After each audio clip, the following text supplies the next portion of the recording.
Welcome, Wolfpack. Welcome. It's the 22nd of November, 2024. Thank you so much for joining us. I'm Drew, the Secret Prepper. Absolutely welcome to each and every one of you. What can I say? What a week it's been. Let's talk about it. Cheers, everybody. And especially to those with the official Secret Prepper merch. Cheers to you. Love, peace and progress to the pack, as we say. So I hope you've all been well. Please let us know live in the chat where you are and what you've got going around you, or which news stories concerning you most at the moment. We'll be having a little look at some bits and pieces highlighting the conflict between Russia and Ukraine. What's going on there with Russia doing its response back from the storm shadows that obviously Ukraine sent, that the UK sent Ukraine, that Ukraine then sent into Russia, which is never a particularly good look. So now we've had obviously Russia's response to that with the ICBMs, which is interesting. And so for those that haven't actually seen what that looks like, let's start off with a clip of what happened basically.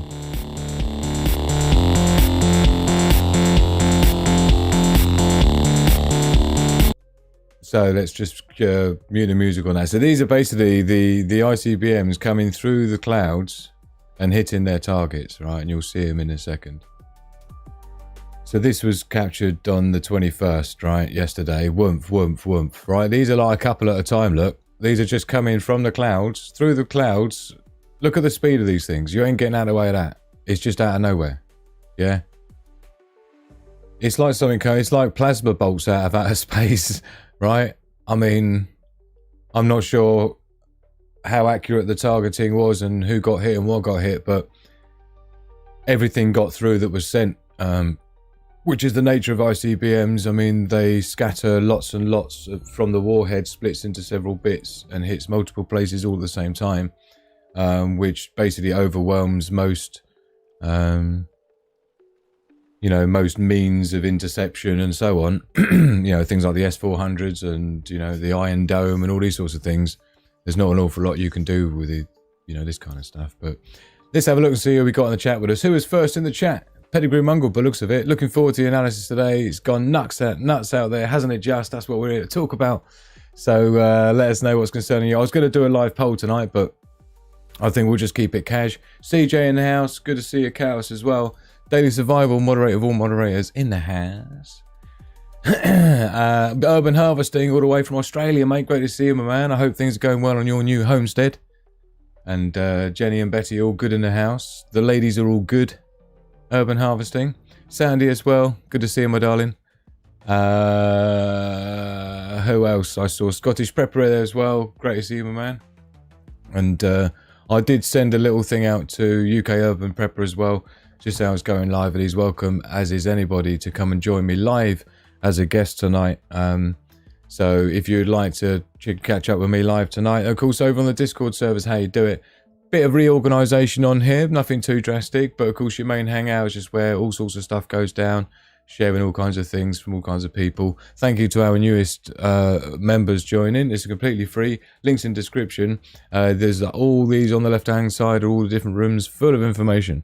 So down the bottom is the live guests. You can enter into the live guests clapperboard one, and that's where you can request to come and join me on the show. But up here, the public after party. Usually we have after parties exclusively just for the VIP Patreon members. But I've opened it up for a few weeks to the public after parties after the show, where we all get to talk to each other. So these are the two rooms that I'll be referring to at the end of the show. The after party with the text bug ball is just, chatting text stuff as we just share bits and pieces and talk about things, while we're voice after party with the microphone. We can hear each other, or if you don't want to speak, you can just keep your mic muted and just listen to everybody else talking about bits and pieces. It's all very organised, all very civilised, and all very friendly, and it's a great place to make friends over there. So come and join us over on the Secret Prepper Discord community server. The link's in the description below, so there's no excuses, and there's so much information in there, it's just not even funny. Whew. So, I hope before you do anything else, before we're out, please hit the like button. It does help the video come up on other people's, please do hit the the notification bell. A lot of people are saying that they've been unsubscribed, even though they haven't unsubscribed, but somebody has unsubscribed them from the channel. So thank you to those that hit the notification bell and aren't being unsubscribed, let alone getting notifications. I'm talking just being unsubscribed. So sorry to those that have been unsubscribed. Oh, it's amazing. Anyway, cheers to everyone. Oh. So we've got so much coming up, I tell you. We've got epic levels of memes for a start, right? So we're going to got Sigma mindset quotes, got a couple of quotes to share. We'll have a full global threat analysis, SHTF Intel report. Plus we've got some bits to share as well. I was chatting to CJ. He wanted to hear a little bit more about the communications kit, the ultimate surveillance kit that I was putting together, which will be something available to you fine people, particularly the Patreon members first and foremost. So yeah, so I'm going to be showing a few bits and pieces of that in part 2. So in part 1 we'll be doing the SHTF Intel report, the Sigma quotes and so on, and a few other bits and pieces and videos I want to show you and share with you what's going on around the interwebs. And then we'll get into more nitty gritty stuff, under the hood stuff in the part 2, which again will be welcoming guests on board as well. So Miss Worm in the house, great to see you, my darling. Just sorry if I'm missing loads of people. I'm sure I am. Kazza as well, there she is. Great to see you, my lovely. Did I just see Magic Hand? I did. Hey, my darling. Great to see you. What a special guest tonight, Magic Hand. Bradley Smith as well has joined us. Great to see all your names popping up. And Danger Bob. Everybody shall kneel before Sir Lord Danger Bob. So what we need to do, I think we need to do this. We need to do the quotes first of all, I think is what we need to do. So thank you to those that submitted the quotes. You can do that obviously over on the Discord server. Look for the Sigma quotes.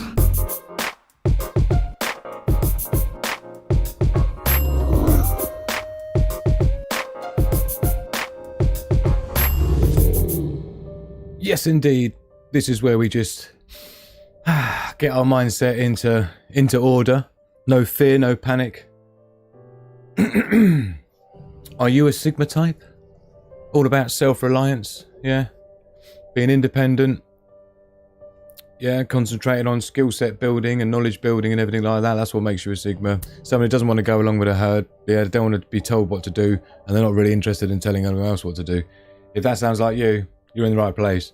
That's what makes us the sort of people who want to be prepared, because we don't want to be relying on the government to come to our help when it hits the fan, because we know we're better at helping ourselves than they are at helping us. That's what brings us together here on the Sigma Prepper channel. So first one is from me. This is one of my own quotes from my book, The Ultimate Prepping Guide. There's several quotes in there of my own, as in written by me, my own. But I always mention the name of the people who sent the quotes in on Discord server as well. So the greatest threat in a crisis is not the danger itself. Welcome to Jersey Reb. Just subscribe. Please hit the notification. Please hit the bell. Yeah, no, all notifications, because then it's less likely to long you off the other end, my man. But thank you so much for subscribing. So the greatest threat in a crisis is not the danger itself, but being unprepared for it. The greatest threat in a crisis is not the danger itself, but being unprepared for it. Because I tell you what, this is the thing. We don't feel threatened here at the Sigma Prepper channel. This is why we can have a laugh. People are like, oh, I love the way you always like laughing, joking. You sort of don't like take life too seriously, but yet you're sort of ready to survive and everything like that. And I think that's key. And I love it when someone says that, because it doesn't have to be misery, right? Because when you are prepared, right, then you don't feel a sense of fear or panic. It's not so much a bring it on, but it's a little bit of a self-confidence to know, do you know what, if it hit the fan, I can survive for N number of months, and I've got off-grid power, and I've got filtration systems and so on. It just, yeah, it means that you're basically going through life logged in as the admin, right? Basically is what we're all about. So next one's in from Sandy. Thank you for sending this one in. Great one. If you want to be wrong, then follow the masses. Again, reject the herd, prepare to pack, innit? If you want to be wrong, then follow the masses. from Socrates. And the third and final not meme, we got 30 memes tonight. Shh, don't tell them because they're not supposed to know yet. 30 memes, it's going to be epic. Oh, the next Sigma Mindset quote in from Laughs Me. Thank you for sending this in on the Discord server, Laughs Me. Brilliant one. It was not the truth they wanted, but an illusion they could bear to live with. It was not the truth they wanted, but an illusion they could bear to live with. How amazing is that? That kind of sums up cognitive dissonance, I think, is the definition. This is the definition of cognitive dissonance, basically, if you wanted to know, right? And Nin is coming in from that one, so thank you so much to Laughs Me for sending that in. And of course, you can do the same too. If you've got some quotes you'd like to share, you can do that over on the Discord community server. Links in the description below. It's completely free to join. You're looking for this room here, the Sigma quotes with the brain icon, because that's what we're all about over here. So thank you to everybody who did. Sandy, Laughs Me, well, a great job.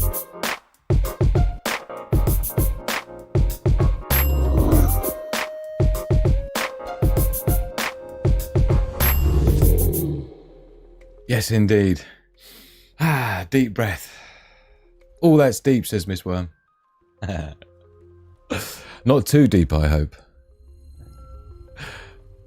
Jersey Reb in the house. I'm prepared, says X-Ghost. Great to see you. Great to have you with us.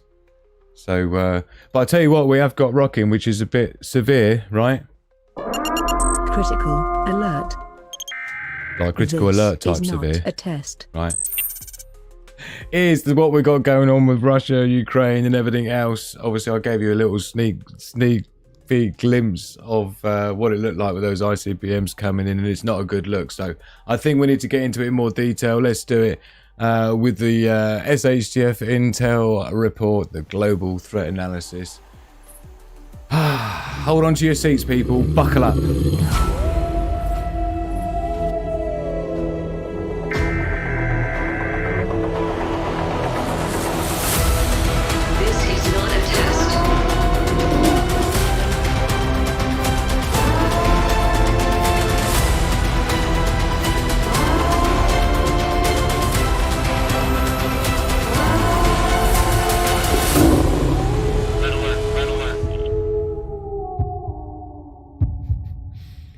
Oh, wow, here we are. Here we are. The Global Threat Analysis Report with yours truly, Drew the Secret Prepper, on the 22nd of November 2024. Just a few months away from 2025, where it's all set to start really kicking off and ramping up exponentially. If you extrapolate everything that's happened so far forward into what is going to play out, plus with all the things that have been talked about, the plan leading up to the next 5 years, leading to 2030, if you know what I mean. From now on in, my darlings, my ladies, my gentlemen, and my in-betweeners. I hate to say it, but it does feel like it's somewhat downhill from now on.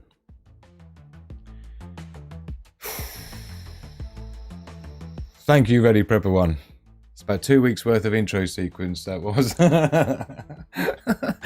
Oh dear. First time, Tanette in the house, great to see you. First time I saw an ICBM, I nearly fainted. This is even more fun. Did you see that one I just showed, Tanette? We'll show it again. I think it's important we get an understanding of what we're talking about here. And it's a big escalation, but it's not really, I don't want to call it an escalation. It's actually more of, it's actually just more of a response. A measured response, I'd call it, not an escalation. Funnily enough, doing the storm, the shadow storm missiles over there, that was an escalation, right? This is a what do you call it, response? I don't know how else to say it. Cheers, everyone. Don't forget, link in the description for your own official Sigma Prepper merch mugs. Great way of helping the channel. Thanks to those at heart. Thank you to Sandy for the Streamlabs super chat. And Laughs Me, really appreciate your help and keeping the channel alive. So this is basically what we've got coming up. We're going to go through the global news analysis. We'll check out the headlines and we'll get into more detail throughout the show anyway, into the main story with the Russia-Ukraine situation. So I think we will just remind ourselves of what we're dealing with here in terms of the actual ICBMs, what it looks like. And this is what I showed earlier on at the beginning of the show. It's a shame I can't maximize it any more than that. So for those on smartphones, I apologise. You might be able to pinch zoom in. So this was the ICBM, which, as I said in the beginning of the show, splits off into multiple, I think it's 12 different warheads, and they come down in 3s and 2s and overwhelm the defences so that most of them end up getting through. But look at the speed of these things coming down. An intercontinental ballistic missile, for those that don't know ICBM, but so these things can go vast distances and they carry a warhead. And what's significant about this is the fact that what Russia's really showing is that no, this isn't a nuclear attack, but what we're showing is that it might as well have been, because that ICBM that was used is exactly the same as what's used in their normal arsenal to launch and to carry nuclear payloads and warheads, right? So the specifications of the actual rocket that delivers that payload in this instance wasn't nuclear, but what Russia's showing is that it's very easy to switch the tips out for nuclear tips and then do exactly what it just did, getting through the defenses, being launched successfully, hitting the targets it was designed to hit. And so it's a strong message back. But of course, now the West is going to be responding to Russia responding, right? And all of this before Trump even gets to get in there and do what he's pledged to do as part of his presidency, which is stop the war within 24 hours or whatever he was pledging to do, right? And a lot of people believe he's got it in him to do it. Not because not because Trump and Putin have got some special secret relationship or anything like that, but just simply because, you know, Trump's a businessman. It doesn't make business sense to be having a global conflict with anyone. I mean, look at the energy, resources, the lives that have been invested and lost into what is so far a complete waste of time, because no one's got any further in this in the last couple of years other than more people unalived than were before, and more money spent and more carbon footprint. They claim to worry about carbon footprints and stuff like this, and they're launching missiles all over the place, and warships that guzzle like, you know, 1,000 litres of fuel a second just to get to location, right? It's crazy.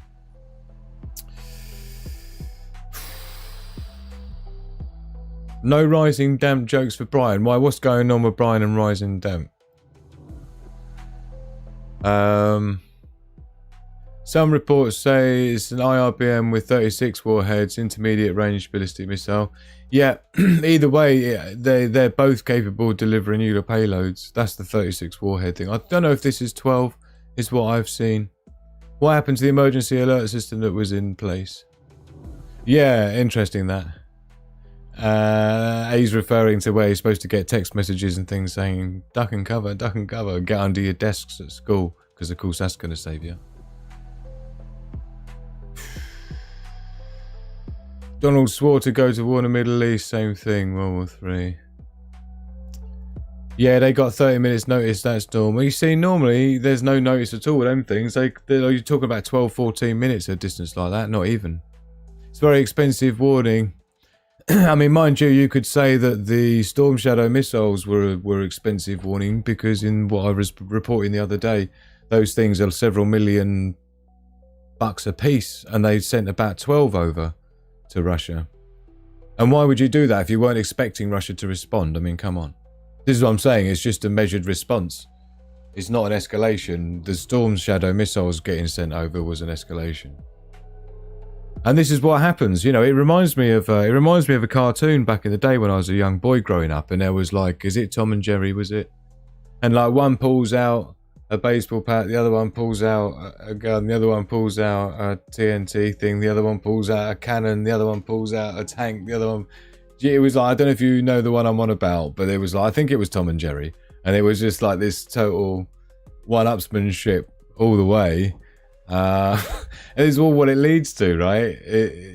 You know, oh. Noelle Marie, great to see you, my darling. What's going on? It's all going on, girlfriend. Yeah? It's all hitting the fan, my darling, is what's going on. As we can see even from the headlines of you know who. Shall we give it a really deep fresh? Same thing. Putin says Russia will use new missile again in combat conditions. Steve Rosenberg, after days of escalation, what will Putin do next? Bum, bum, bum. Trump picks Pam. Number 10 indicates, I thought I said indicts, which I thought was more likely, indicates Netanyahu faces arrest if he enters UK. This is the thing, the IPCC have issued arrest warrants for Netanyahu. I guess we're allowed to say that out loud. It's pretty much public thingy bob. This is an interesting one with Conor McGregor. I've never liked him and he's always been like a bit of a wrong'un, but I'm not sure whether this means, I'm guessing woman wins civil you-know-what case against him must mean that there was obviously some fire where the smoke was. Let's see what they're burying, because that's always interesting. Just for plausible deniability to say, oh, what are you talking about? We did a story about that. Oh yeah, of course, the Iceland volcano as well. We'll get into that in a minute. Matt Gaetz, there was an interesting one there where when Zelensky was talking at the summit and Gaetz and several others were some of the few people that didn't stand up and applaud Zelensky when he spoke, right? And they made a big thing out of it. So fair play to Gaetz, isn't it? Oh man, what we know about, and now they're talking about what we know about Russia's Oreshnik missile. Look, that's a big old boy, isn't it? Look how many wheels that thing's got on it to carry it. How epic is that? Look at the size of the cabin here with the dude in it in relative size. Yeah, it gives it a good idea of the scale. So media reports say the Oreshnik could be a scaled down version of the Yars M ICBM. I guess this is them postulating about what the attack was last night. So the attack included a strike by a missile so powerful that in the aftermath, Ukrainian officials said it bore the characteristics of an intercontinental ballistic missile, ICBM. Western officials were quick to deny this, saying that such a strike would have triggered a nuclear alert in the US. Hours after the strike, Russian President Vlad, in a TV address, said that Russia had launched a, quote, new conventional intermediate range missile with the code name Oreshnik, meaning hazel tree in Russian, which is nice. Putin said that the weapon travelled at a speed of Mach 10, which basically in old money means fast as fuck, yeah?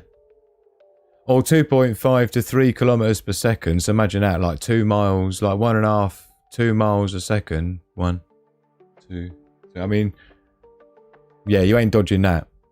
Not unless you're going to do some hardcore Matrix, slow down the time styly. Bit dramatic though. 10 times the speed of sound, adding that there are currently no ways of counteracting this weapon. Clearly. I'm not sure what contravenes, I'm not sure what constitutes hypersonic is above a certain speed. I'm not sure if that is about Mach 10 or around there, or Mach 8. I'm not sure if that's classified as hypersonic. I'm guessing not. He said the majority of military industrial site in Dnipro used to manufacture missiles and other armaments had been hit. I'm guessing by the storm in Ukraine, sorry. He described the attack as a test which was, quote, successful because the, quote, target was reached. So yeah, it's all kicking off big styly. Obviously, we're wondering what the deal is in response to their response, which is why it's always a one-way ticket to failure, isn't it?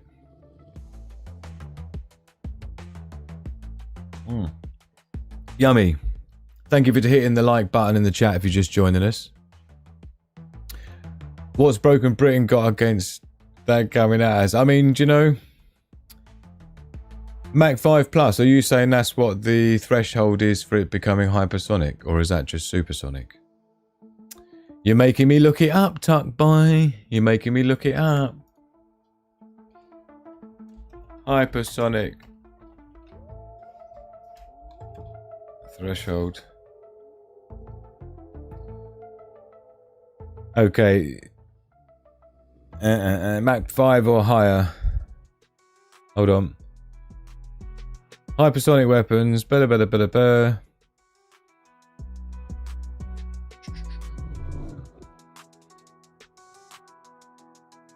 Typical speeds for hypersonic aircraft are greater than 3,000 miles per hour. Mach number M greater than 5 or M greater than... Okay, yeah, so...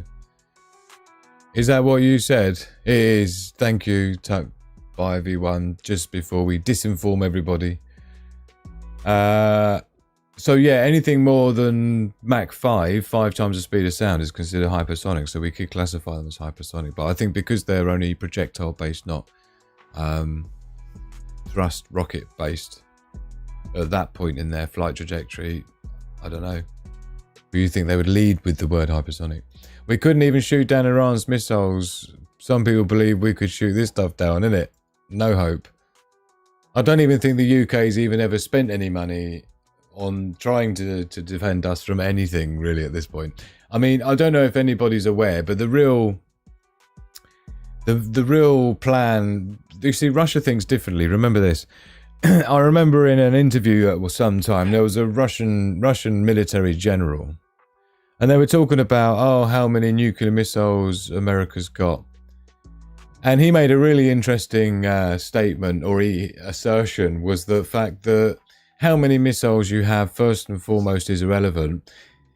He reminded people that because of the restrictions after the post-Cold War, where there was a restriction on 20,000 missiles, what you could make, because America had run off and just, you know, greedily, in this guy's words, greedily created all of their weapons in a hurry and had 20,000, Russia didn't. Yeah, Russia was all about peacetime and stuff, so they weren't spending lots of money. They didn't have lots of money to spend on making missiles and rockets. And so what happened is that America rushed to do it, and they filled their stockpiles with their legal limit of 20,000, whereas Russia hadn't. And so over the last 10 to 15 years, where the technology's moved on, the engineering's moved on, the capabilities moved on, and Russia's economy has moved on, to the point where now they're in a position to invest over the last 10, 20 years. They can actually create new ones because they didn't squander their 20,000 limit back in the day like USA did. Right? So all the stuff that Russia's got is brand new stuff. The stuff that America's got is not, because it's not allowed to be, unless they destroy the old stuff first. But there's limitations on that too. So because they squandered those 20,000 all in one go, gobble, gobble, gobble, let's make them. It was like 1970s tech, whereas the Russia stuff is like modern tech, as we're seeing, right? So that's the first problem. The second problem is the fact that he responded back with, in terms of another reason why the number of nuclear missiles you have is irrelevant, is because you only really need one. And he said that we could send one nuclear weapon into Yellowstone, and Yellowstone would do the rest for America. And I suddenly thought to myself, now that's 5D chess, that is. That's what you'd call a black swan event, is what you'd call that. So let me know your thoughts on that. But this is the way they think, and this is why they've said about creating a massive tsunami for the UK, particularly, just because the topology in the UK lends itself quite well to it, in as much as, you know, we don't have high altitude ground particularly. A lot of our nation is sort of like, you know, less than 50 meters above sea level. So that's one of our strategic threats, really, I suppose, disadvantages as a nation. You know, being an island does lend itself to a lot of advantages if you actually know how to stop boats coming into your island. It seems we've forgotten how to do that. But the reason why we were so successful in our history as a country is because we're an island, and we've been always, historically anyway, been very good at defending our land and our waters. Hence British Navy being the biggest and the best for the entire empire, building until recently, obviously, where we've more buddied up with the USA and rely more on the USA than we did for things like Navy assets, right? So things have changed a lot, but people's mindsets haven't. And so it's a really interesting age where fourth and fifth dimensional warfare tactics are going to be playing a much bigger role in everyday ongoings than people realize. And fourth and fifth dimensional warfare tactics aren't things like putting a nuke in Yellowstone and letting that do the rest, or things like the idea that they already have pre-planted around certain coastlines like the UK and particularly the east coast of America, where they have pre-planted special little drone things that burrow themselves into the coastline offshore, and they sit there like a dead man's trap, a dead man's switch. Sorry, so they were already sitting there in the trench lines in the ocean, ready to be, and then dung dung dung dung dung, they create a tsunami wave that will just take out. And don't forget, 80% of countries live on the coastlines, because obviously that's where trade is and so on, right? So there's a lot of we have to start thinking differently about what is a threat and what isn't, and where they're likely to come from and things like that, right? Because things aren't going to be as obvious as you think, right? So just added radiation halving thicknesses and materials and main hangout tool. Yeah, cool. I had that actually as one of our, I do a Sigma Prepper quiz, and one of the questions on that quiz actually was which one of these, or was it 1 meter of soil will reduce the radioactive effects by how much? And there was like 25, 50, 100%. As a percentage as the answers that you could choose from, yeah. So it's good information. It's in my book as well. There's a chart showing it. It'd be interesting to see if your numbers line up with the ones that I put together from the research I did, in terms of how to protect yourself from. I mean, as an electronic engineer, I've spent a lot of time in RF as well, radio frequency technology, and so there's certain things that you need to understand in that, in terms of Faraday effects and stuff like that, and RF blocking materials that can cause issues for me as an engineer, right? So it's like the other way around. When you're trying to protect stuff from an EMP, you're trying to create interference and attenuation. Yeah, RF attenuation is what you're trying to achieve. Whereas when you're designing products that use RF, you're doing everything to remove all of that. So you have to understand what all that is in order to remove it, like earth, like tin clad walls, and do you know what I mean? People say, oh, I've got no Wi-Fi signal. So yeah, that's why.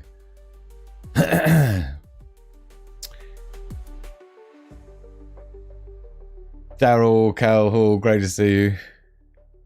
Rebecca Lynn in the house, lovely to see you here. Thank you for being with us. I'm buggered, whatever, says Miss Worm. 60 miles from London, 15 miles from Portsmouth docks, 1 metre below sea level. Might as well pack now. Well, if you pack now and have a rubber dinghy, you'll be alright. Just get a bug out bag in a rubber dinghy or a good surfboard. Good solid strong surfboard will be alright. You might need some elbow pads and crash helmet and that, but you'll be alright. A regular nuke on Yellowstone probably wouldn't set it off. A bunker buster with a 100 megaton warhead might. Well, I mean, you know, this is the thing. We can do the whole, like we did the other night. Don't forget, right? We can have a look on the nuke map and see what we think about that. Yeah. Select a preset. Let's go London. Boom.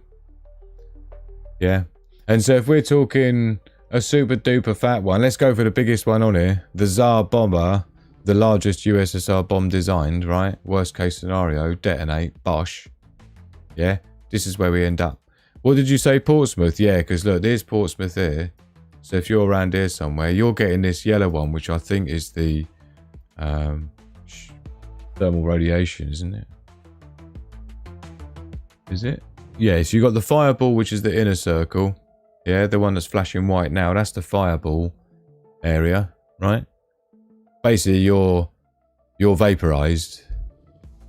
If you're Christmas shopping right in the city of London and it happens, then you're vaporized. And then you got the grey area that's flashing white now, look. That's the moderate blast damage radius. So this is like super high level pressure, 5 psi, pounds per square inch, right? So every window will be smashed, at least, and walls caved in, right? And people having internal injuries from the shockwave, right, in this area. And then you've got the thermal radiation, which is 3rd degree on top of all that. Everyone in this radius, which is flashing white now, gets 3rd degree burns, basically. So good luck with that, right? Make sure you pack your suntan lotion. Yeah? Make sure you pack your lotion, Miss Worm. Yeah. Oh, amazing. At least it'll be quick, says Kaza. Well, I mean, you saw yourself, didn't you, on the video I showed you of how fast those things come down from the sky. It's like lightning. It's almost instant, straight out of the clouds. You wouldn't know what had happened. It would just be whoomp. Laters. I have my Tin Madonna bra on, innit? Be careful when you turn around, though. You don't want to cone anyone in the face. If that's what you're talking about. Yellowstone and Cascadia subduction zone, the San Andreas fault, the New Madrid fault, they all have to do as target as well. Yeah, this is the point. If you're strategic, you see, about your locations of, you know, if you're strategic in what you're targeting, you know, what's to stop them targeting the nuclear power stations? You don't even need to use a nuclear missile to do that. You just use a traditional missile, but just you target the nuclear power stations. Now they'll go supernova themselves. Yeah? The corium will be in the ground. And that's the dirty kind as well of radiation. Like cesium-328 or whatever it is. That's the nastiest stuff. That's like the 25,000 year half-life. Cheers, everyone. Don't get near that. Cesium-232, I think it is, sorry. Either way, it's nasty stuff. Don't get near it. But there will be warning it will happen. No, there won't. Well, there might be inner, but I don't think it will. It won't be fast if the warheads are conventional as incendiary. Yeah. Right, so let's have a little blast through then. Let's have a look at the watchers. We just want to have a quick check up and see what's going on with the weather and stuff at the moment. Because we've got this lava thing with a blue lagoon. I don't know if you've seen that. Look, it's properly taken over car parks. I've seen this from the other view. There's a lot of videos floating around of it. Doesn't look like I've got any videos, but you can see what we're talking about here, look. So it's been evacuated as new volcanic eruption begins on Reykjanes Peninsula, Iceland. A new volcanic fissure opened up between near the town of Grindavik, Iceland's Thingeybob Peninsula. So this was on 2 days ago on Wednesday, November 20th. 7th eruption this year, yeah, in that region. Oh, here we go. We do have a video. Check it out, man. These are car parking spaces, just to give you an idea of the scale. Yeah, these little things here, car parking spaces, man. But look, you can see a car driving on the road there.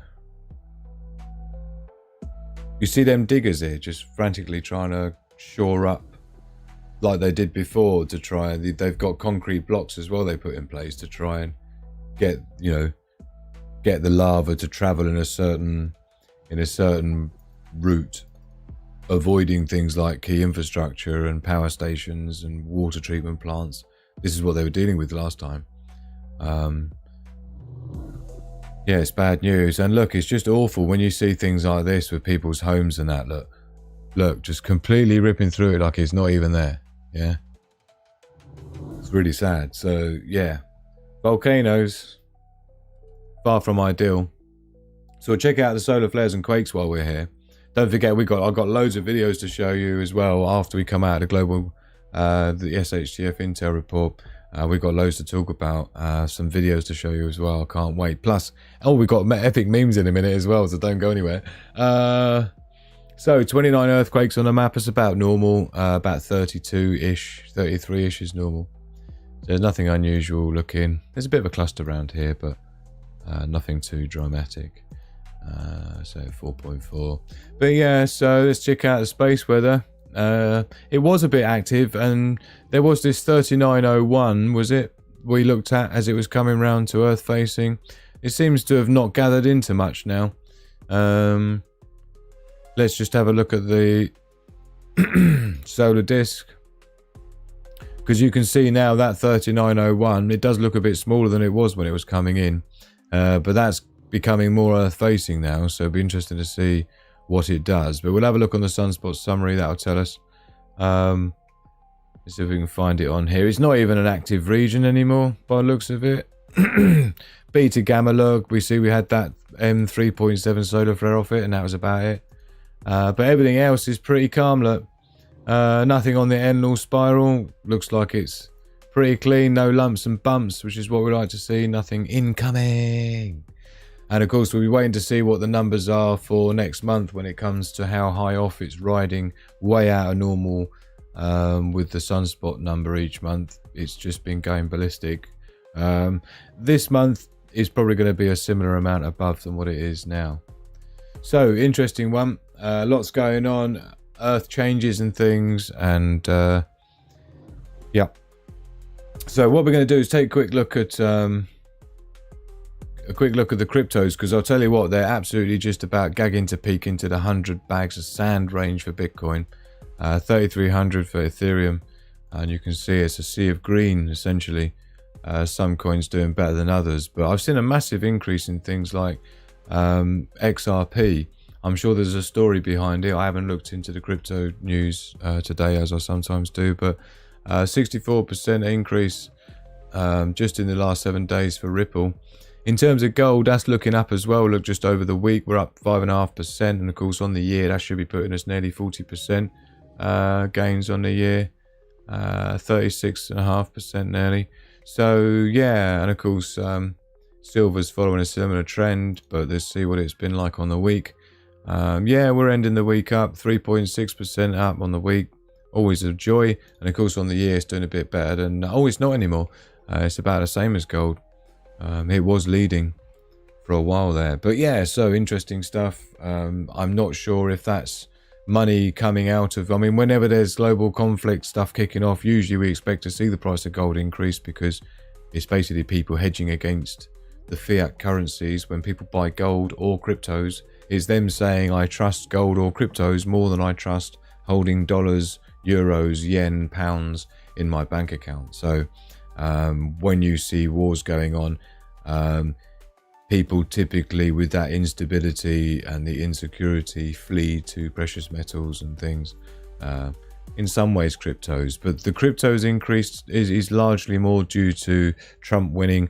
Believe me, if Trump hadn't won the election, Bitcoin would have been going down, not up, because of course Trump with Elon Musk, very crypto friendly, Trump's came out with a policy saying that he won't be taxing people's crypto profits and stuff, which is as bad as crypto friendly as you can be, as in not coming under capital gains tax. And of course with Elon Musk and his Doge memeing back in the day, right? So clearly they're both crypto friendly. So that's where the massive increase in cryptos has come from. So it's good for the industry, and we're up about 3.3 trillion total market cap on cryptos now. So it'll be interesting to see how that goes. We've got some things we'll be talking about in a second after we come out of the SHTF Intel report. We'll talk about things like the Jaguar advert. Let us know live in the chat if you've seen the new Jaguar rebranding. Of course, I come from a branding background myself. Spent many years I still do, in the corporate life with marketing and branding and stuff, right? So yeah, Jaguar advert. Let us know what you think about it live in the chat. Let's just catch up quickly with peeps. Daniel Shaw with us. Great to see you, Daniel. Mr. Guatro, XRP is used by banks. Yeah, to some degree. I'd say it's DEFCON 2 right now, but they likely have it at 3. We'll have a look, Pedigree Monger, if you want. Yeah, you see, it's worth watching things like Flight Radar, but the really interesting aircraft won't be on there. Our latest VIP Patron member, thank you, Pat Ryer, bought some gold about 3 years ago, had a phone call 3 weeks ago from the company offering to buy it back. Shortages of gold, little bit, is it? Maybe. Yeah. And don't forget, gold's increasing as well because of the BRICS nations talking about a currency that will be backed by gold, or 50% backed by gold. Let me know if you've heard that. They're talking about that. So of course that means that gold would become more valuable if it's going to become usable and backing a currency. I know Russia's been stockpiling gold, and China. Russia bought about 20,000 tons of gold or something ludicrous in the last several years. So Jaguar, an intentional ruination of the brand, innit? proper clown style-y, right?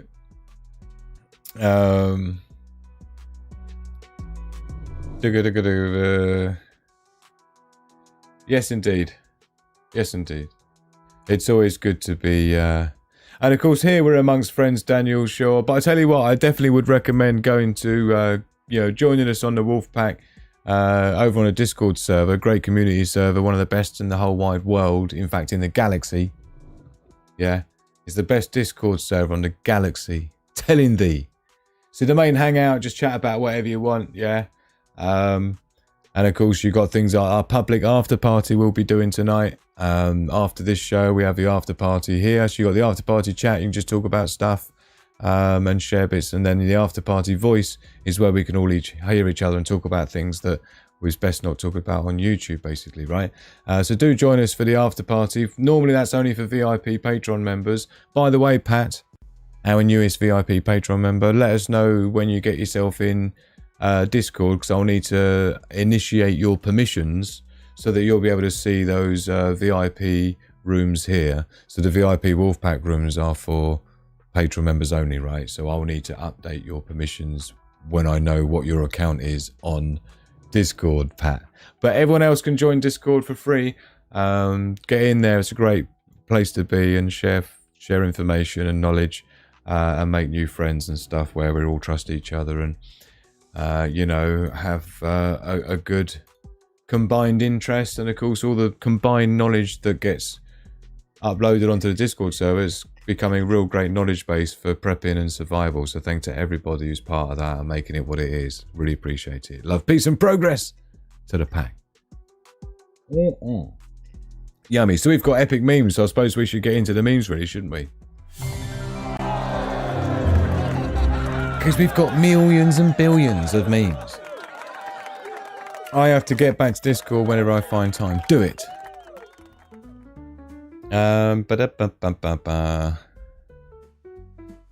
So.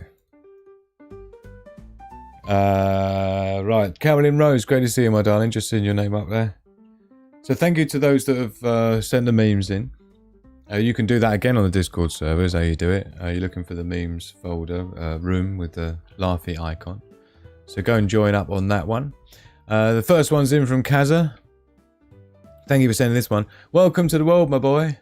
I'm not a boy. I identify as a... Whoop, that one's damaged. Oh dear, thank you, Kaza. Next one up. What did you do to tackle climate change, Daddy? Glued my face to a road. Bell end. Love it.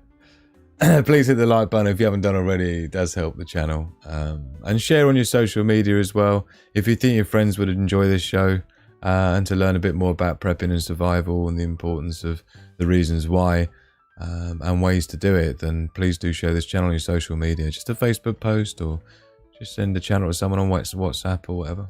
Really appreciate it. How the middle became the right. This is by Sandy. Thank you, Sandy, my darling. Both sides make some good points. Shoves him over there. You all right, mate? Yeah, thanks. Why are you siding with the bad guys? That pretty much sums it up in one go. Another one from Sandy. Look, been canning soup this week. Getting ready for winter. Follow me for more recipes. Canning soup, like it. Job done. Yeah. That'll make it last 10 years more. Just put it in a jar. No, I'm joking. I'm joking. Another one from Kaza. Look, this Happy Meal is 14 years old today. It hasn't rotted or decayed. Why? Because it isn't food. You know what? There was a video on TikTok actually of somebody trying to feed a burger to a dog, a street dog, and it wouldn't eat the McDonald's burger. It's like, what has got to be in that thing for a dog to not want to eat like half a cheeseburger? Do you know what I mean? It's not a good look. And I've seen similar things as well with like ants. Not, or whatever it is, insects as well, not eating certain fast food that they put on the ground, and yet everything else they're straight on it, right? It's not a good look, is it? Another one from Kaza. Look, butt kisser, management, decent worker, and these ones down here, they're the ones that know their stuff. It's bad, isn't it? It's basically the like idiocracy world thing is what's playing out in real life, isn't it? And I wonder if it's because all the wrong people are the people who are having children, right? If you look at, it's like the people who get pregnant when they're, 15 years old to get benefits and a free house and shit. And they've never even finished school. They've got nothing to offer the world. They've never had any experience or knowledge, or there's no wisdom there. They haven't lived yet. So how can they teach a child anything? No offense to anyone who's 15 having a child, but I'm just saying. Yeah. So there's lots of those types being born. But yet the people that are like super experts, super professionals, high intelligent, hard-working, law-abiding people are the people who don't seem to be having any children at all. So when you fast forward and extrapolate that, it basically doesn't end well, does it? Because we just end up with a nation of absolute muppets. And I think we're way down the line of that. Let me know live in the chat if you're feeling it and you're seeing it.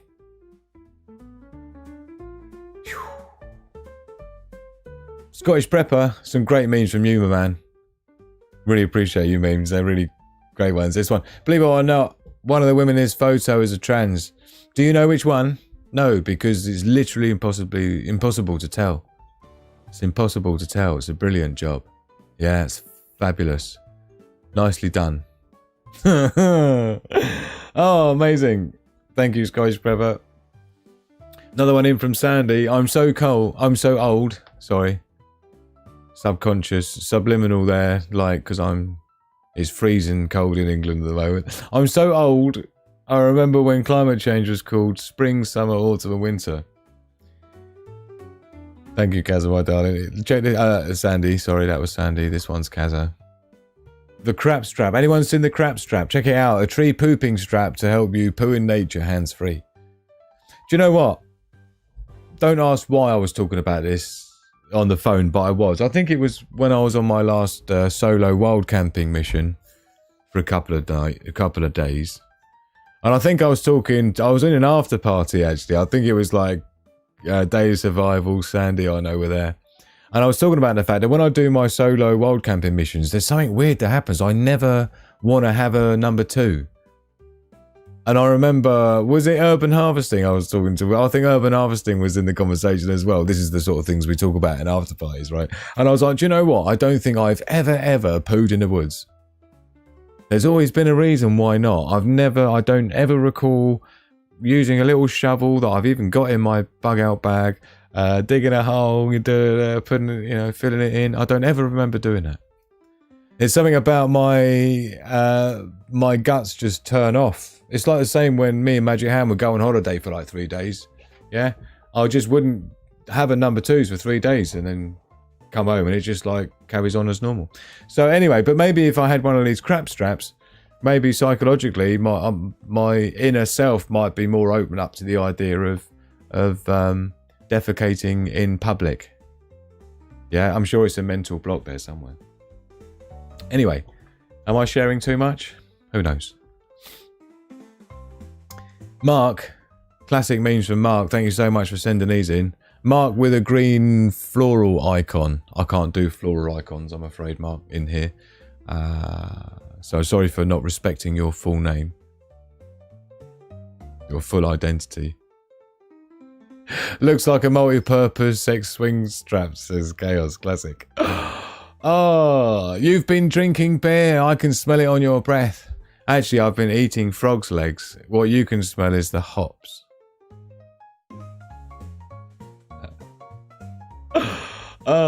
Next up. Again from Mark. Why isn't China concerned about global warming? Because they already have a communist government. This is brilliant. I love really easy, but not easy. I really love sort of simple ones like this that say it all without saying it. Cheers, everyone. God, we got so much coming up in this show and my tea's already out. So we're having a break after this and then 5-minute break where we get ourselves tea and then come back and we're going to have loads of stuff after that. I've got loads of videos to show you, some real gnarly stuff going on. And I'll be opening up the live call-in. So if you'd like to call in live as a guest, just voice if you're comfortable with that. This is a brilliant one from Mark. Check it out. What do you see? Dog's Arse or East 17's Brian Harvey singing Stay Now, Stay Another Day? If you're not familiar with Brian Harvey, right, from East 17, I don't know if Americans are going to be quite so familiar, but he's basically a singer and they were wearing all white in the snow singing a Christmas song. Stay another day, stay now. That kind of thing. Another one from Mark. Look, when you shit, this is bad news. When you shit an anaconda and feel the last inch disconnect from your soul. That is nasty, Mark. Nasty. Check this one out from Kaza. I show approval. I'm number one. Number one. I show approval. I'm number one. I wear a ring that symbolises love. I'm used for special promises. Little pinky promise. Ah, this is awkward. Awkward. What can't you unsee? The poo strap. I don't know. Management when you need extra help. Management when mistakes are made due to lack of help. Thank you, Kaza. Thank you to everyone sending the memes in. This one's from Sandy. Conveniences are skills lost. Absolutely, I must try and get my microgreens rocking over the winter as a challenge. Can I keep microgreens alive with no power? Because I'm going to run them purely from the off-grid solar. With the lighting, yeah, LED lighting is the plan. So I'll document it all, of course. Another one from Kaza. Do you know, it's funny, I said to Sandy when I was going through the memes, I was like, oh, Kaza's done the same meme as I had on my iPad I was going to do tonight. And she said, oh, maybe that means you're made for each other. She didn't really. Without a single degree, they created art that inspired generations. And then the artists with degrees arrived. Look at this stuff. Hey, did you see that one on the left? That is literally an art gallery. That's literally art. It's just like blank white. And like this was considered art, like literally gaffer taping, duct taping a banana to the wall or the canvas. That was... Come on. Some ones from me, well not from me, but just ones flying around the interwebs over the last week trending, just to catch you up with the times. 109 years of business experience. 0 years of business experience. Amazing. Most people are at the age where they are using their phones to document the good times in their lives. I'm at the stage where I use my phone to take pictures of labels that I can read and use my phone to enlarge. Sorry, labels that I can't read. And use my phone to enlarge the print so I can read it. I have actually done that. I will admit. Oh dear. You at the airport. Unknown random men at Dover.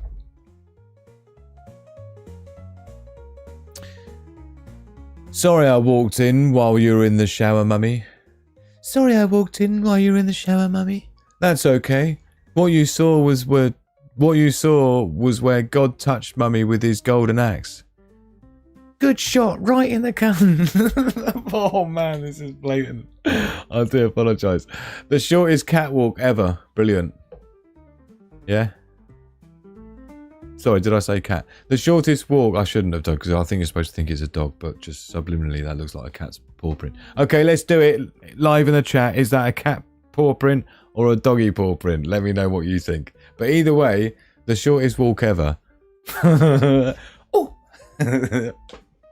Don't forget, you can please share your pets over on the Discord server. We got a whole room dedicated because we're all animal lovers here. So get on the animal lovers. Thank you so much to Stevie O with his pig there, look, and his girl, look. You got Sandy there with her pigeon friends. Yeah. Beautiful. So thank you everyone for... You got Mr. T there with his his pretty cat, and John C as well with a canny corso. So thank you so much for sharing your pets. There's one of Hugo Bear in here somewhere. There's Hugo Bear. That's our doggy. He's a South African Mastiff Bobo. So please share your pets. We're all pet lovers. And, oh, what do I want? I want this one. Yeah, so what are we thinking? Are we thinking puddy cat? Cat no claws, says Tonette. Chaos is going dog.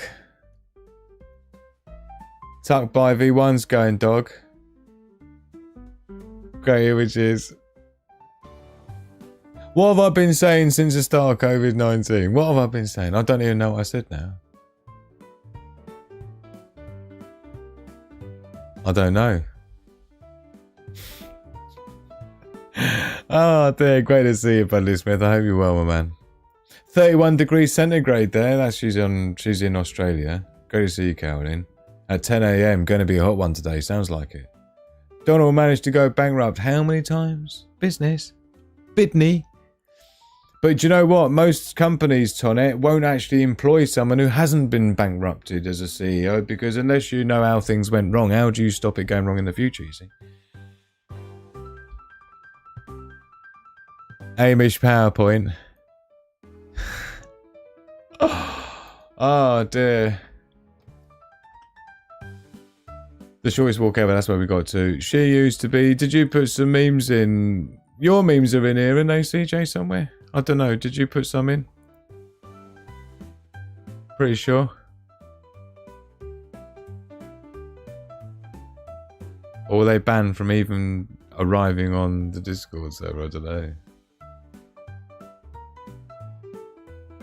Oh, I see. No, that's fine. We're not up that far yet, CJ. They are in there. Don't worry. Don't worry. We're not up that far chronologically to that lot of means. They'll be in the next show over the weekend. Don't worry. Shh, don't tell anyone, CJ. Come on. She used to be bus driver as well. Yeah, it's on her CV. This is Rachel Reeves, who's basically been caught lying on her CV and stuff. Russia wants war. Look how close they put their country to our military bases. This is a classic one, isn't it? It's a bit rude though, isn't it? Oh, Dad, did you know in other countries you don't know who your wife is until you get married? It's like that everywhere, son. Oh, the new Fagua. New chat line for 2024. Come back to mine and I'll put the heating on. This is brilliant. This is the sort of thing I expect Purple Flurple to have sent in. I don't think she's with us tonight. In fact, should we try doing my thing where I summon someone here? Do you remember I did that before? Purple Flurple. Purple Flurple. Make yourself known, Purple Flurple. And then as if by magic. Ba-da-ba. 19 degrees centigrade here. 6:07 p.m. here. So you're obviously on the East Coast. And you're at 19 degrees. You're doing all right. You must be down south. Florida. What am I here? I reckon it's about 2 degrees centigrade here. But mind you, if you was in Florida, you wouldn't be talking about centigrade. You'd be talking about Fahrenheit. Anyway, just speculating. But I like this one. New chat line for 2024. Come back to mine and I'll put the heating on. Oh, and this is a couple of these I thought were extremely funny. But I don't know why, but I just thought they were quite funny. Freezing o'clock here in the UK, innit? It's freezing human subtropical. Freezing o'clock here in the UK. It's freezing o'clock until about fucking March. April now, innit? Real life crocodile problems, look. It's freezing in Kentucky, says to that. Is it? Yeah, I think you have similar latitude to where I'm at in terms of temperature and that. Real life crocodile problems, look. MRI scan, forget about it. Oh, check it out. Thank you, Utah Alien, for subscribing. Please make sure you hit the all notifications bell thing, because YouTube has a habit. No, sorry, I can't say that. Something has a habit of unsubscribing people unwittingly without people knowing. So, evening, Mark. Just shown some of your epic memes, Mark. You missed it. We're gonna have to rewind. We can't really rewind. We have to carry on forward. Sorry I'm late. No such thing as late, Mark. Don't forget. You get here exactly when you intended to get here. At least that's what I used to tell my manager. I'm not late. What are you talking about? I got here exactly when I intended to. Whoa. It's the Bazzer in the house. Great to see you, my man. For those that remember, Utah Alien. Can I tell him? Can I tell them, Bazza? Can't cook. Look, this is the other problem with crocodiles. They can't cook. Just your... I was going to say your beak. What do we call it? Your trap gets in the way. Yeah? Your chin. Same as like relay racing. Look, what a struggle. How are you going to do that as a crocodile? You see? So, that brings us to the end of the memes. Thank you to each and every one of you for submitting the memes. Don't forget, if you'd like to do that, you can do it well easily. Yeah? All you got to do is get yourself over to the Discord server over here. You got the memes here. There's a bunch here. We've only got up to here. We've got all these rest to go, but you got to wait until the next show for that. So get your own favourite memes in there. You're looking for that one on the left-hand side. Your memes with the laugh your face. And that's how you get in there. So, thank you again to those who have contributed to the memes. We've got loads more coming up. Poor toothy bastards, isn't it? Razzmatazz? Razzmatazz? It is indeed the Razzmatazz. Yeah, Utah alien. Because, of course, my old Razzmatazz doesn't live in Inglewood anymore. Now he lives in Merca. That's right, he lives in Merca. So, and absolutely love to you, my Razzmatazz, and respect to you as well, because, you know, we both knew you had it in you to make it happen, and to... Hold on, I need to exit. I need to exit the memes correctly. But yeah, I respect you, man, because there's a lot of challenges to go moving from England to Utah and everything that goes in between. And the greatest thing, not the greatest thing, I can't say that. But what I love about it is that the woman that Razzmatazz married is someone that he met on a live show while he was my co-host on the other channel. So I love the fact that it's sort of my live show was able to bring two people together that end up getting married. Yeah, I mean, nothing to do with me. They're the ones who were flirting behind the scenes and fraternising with the audience, which was against the rules, Barry. But it resulted in marriage, so you're all right. I love you, dude. Great to see you. Perps, oh perps, where are you? Isn't it funny? We're seeing if we can summon people, Bazza, because I think there's a thing where you can, it will spark up and it will send them a notification if you use their screen name, like Purple Flurple. But I think she might be asleep because she's got work in the morning. Saturday tomorrow, don't forget. She's in retail. But love to you, perps, nonetheless. Sending you out nice, pleasant dream vibes, wherever you are. I moved as far away from the nukes as possible. Do you know what I did say earlier, though, Barry, that the whole thing with the Russia talking about nukes and things, right? And they said, oh, we don't need 20,000 nukes. We can just send one nuke into Yellowstone that will do, and Yellowstone will do the rest for us. So I'm not sure how far away you are from Yellowstone, Barry. So that could be a problem. You might need to get a lava-resistant surfboard. That's what I recommend. A lava-resistant surfboard. I might have to start work on one of them right away. Don't go anywhere, because we're not, but we do need to be getting into the rest of the show, because we haven't even scratched the surface yet. Literally haven't even warmed up yet. The slightly large woman hasn't even started gargling yet, let alone singing. So don't go anywhere. We're going to be getting back to base camp. Hit the like button if you haven't done already.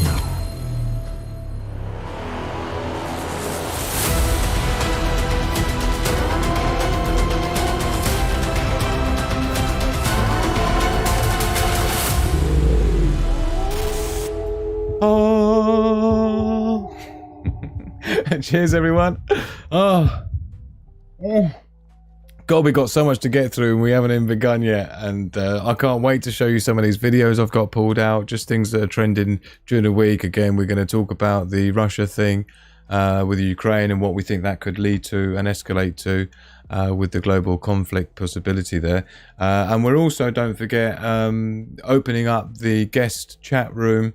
So the live guests over on the Discord server, down the bottom there, you'll see live guests and you'll see the clapperboard live guests. So if you would like to come on the show and talk about anything you want to talk about, you're more than welcome to do so. That's how you do it. Let us know in the live chat. That's what you want to do and I'll look out for y'all. So please make sure.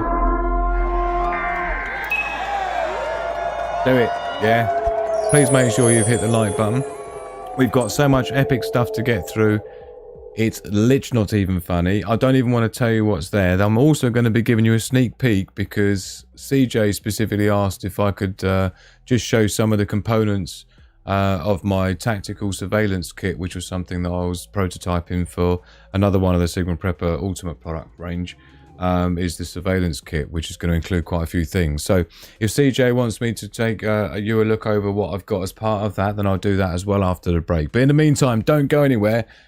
As long as it's no further than to the kitchen to make yourself a brew, because that's all I'm doing. Don't go anywhere, and I'll see you in 5 seconds. Love to each and one of you.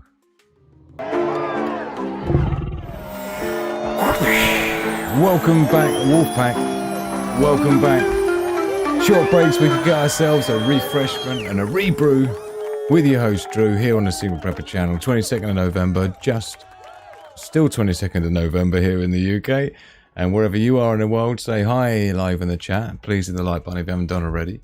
Really appreciate you being here with us. And yeah, we got loads going on tonight. Of course, the main story of the day, we're talking about a Russia response to the Storm Shadow missiles that Ukraine sent in, courtesy of the United Kingdom just a few days ago. And of course, recently Russia responded with its ICBM, or suspected ICBM, of which I showed the footage of just before. In part 1. So thank you to everybody supporting the show. Thank you to the new subscribers we've got as well.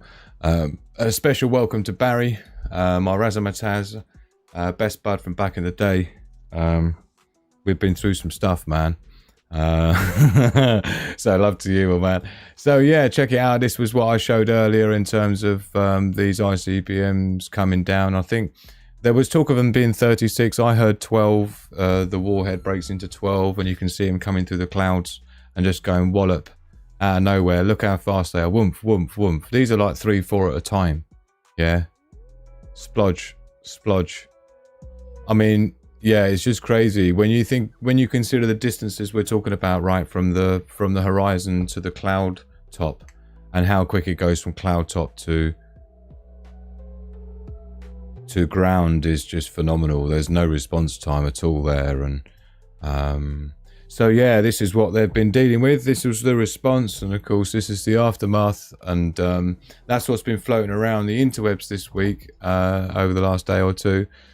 So I wrote the song, the lyrics, and produced part of the backing track, and then did the AI for the voice singing, and then did some post-production with, you know, the sound effects and the wolves and the howls and that in the tune. Obviously, I'm a sound producer anyway. But yeah, so the lyrics I wrote myself. AI is not any good at writing lyrics. And a lot of them actually from stuff from my own quotes that I wrote for my book, which is nearing completion now. The Ultimate Prepping Guide, version 3.6. It's actually version 3.8 now. But yeah, so I've got a lot of quotes. Basically, in between each chapter of the book has quotes. This is one of mine. Preparation doesn't guarantee survival, but a lack of preparation guarantees failure. And so, funnily enough, a lot of the lyrics to the song originated as some of my quotes that I came up with, and they ended up being, not all of them are mine. This one, prepping isn't paranoia, it's the wisdom of understanding tomorrow's risks today. But yeah, in terms of the, funnily enough, on the merchandise on the Discord community server, actually one of the things that's on the what do you call it, exclusive merch, which is near the bottom on the Sigma products, exclusive merch, the first thing on there is the lyrics to both the intro and the break time one. So yeah, I spent a couple of weeks on that. I'm glad you like it. It's the Wolfpack anthem. Oh dear, love to Tonette and her grandkids and stuff. Tucked by one, great to see you, man. And I don't know if is Pat Riot still in the house? Because again, I wanted to say thank you again for being a Patreon member, and of course, as a Patreon member, you get exclusive access to certain rooms on the Discord server, these VIP ones. So I'm not sure if Pat's joined the Discord server. Oh, he has. Okay, so we can upgrade his permissions. Yeah? Should we upgrade his permissions live? Look, he's a Patreon VIP. A most honourable Patreon VIP member is people who bought things like any of the Ultimate range. That would include the Ultimate Hotspot and things like that, right? So Patreon VIP, look. So there you go, Pat. You are now properly Patreon VIP'd up, and I'll add you as a friend as well because I love you. So you will find you can now see these crowned VIP rooms, Pat, which you couldn't see before. So just let me know you can see them. And you can go in there and have a sneaky look that no one else can look at. And that's where we usually have our after parties, which is what we do as part of the show. And we get together with the VIP Patreon members as always, you know, being able to connect one-to-one, which is super important. So before we do anything else, because I am 100% independent, no sponsors, no adverts, no monetization, no nothing, and everyone hates me, nobody loves me. These are the ways you can help me, and this is what people are doing with a Patreon. It's a great way to support the channel from as little as 15 cents a day or something crazy. And with that, you get all the behind-the-scenes stuff and the discounts on the products and the free downloads and access to the behind-the-scenes, to one-to-one chats with me and everything else. Yeah, and these are the people doing it. Thank you to the VIP Wolf Pack. Check it out. This is what it looks like. Pat Riot there on the support VIP. Really appreciate you, my man. Thank you to all of you helping to keep the channel alive with all the stuff that's going on to stop it becoming a success that I'm up against. I'm trying as hard as I can, but that's how it is. So thank you to each and every one of you. Tonight's show is sponsored by those people on the list, including Pat Riot, who's our newest signer-upper. So thank you so very much. And I really appreciate you. Couldn't do it without you. Lich. Couldn't do it without you. Cheers to all of you. Love, peace, and progress to the pack. Love to you all. Yummy.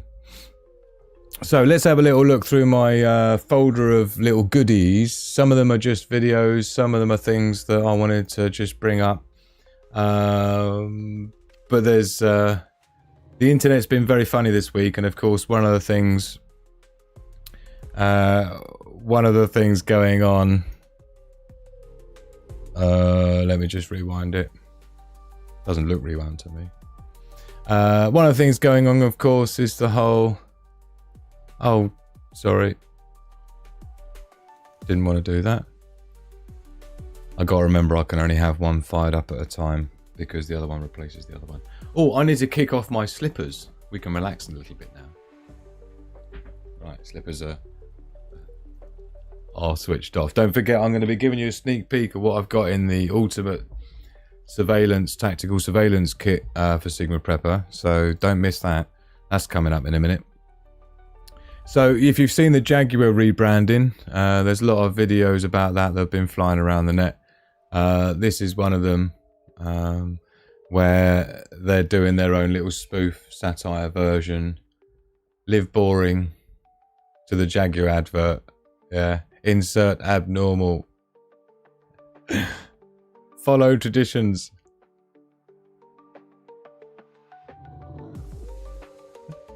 And of course, no cars in the advert. This is the thing. It's like, paste everything. Tribera. So there's a lot of things to do with the Jaguar rebranding, which is just, you know, just an absolute disaster. Let me know live in the chat if you've seen the Jaguar rebrand. It's embarrassing. It's like Bud Light on steroids and fentanyl at the same time kind of thing. Yeah, it's just really not a good look. So check it out then. This is another one with the Jaguar. Oh, excuse me. That's just some sick coming up. Oh dear.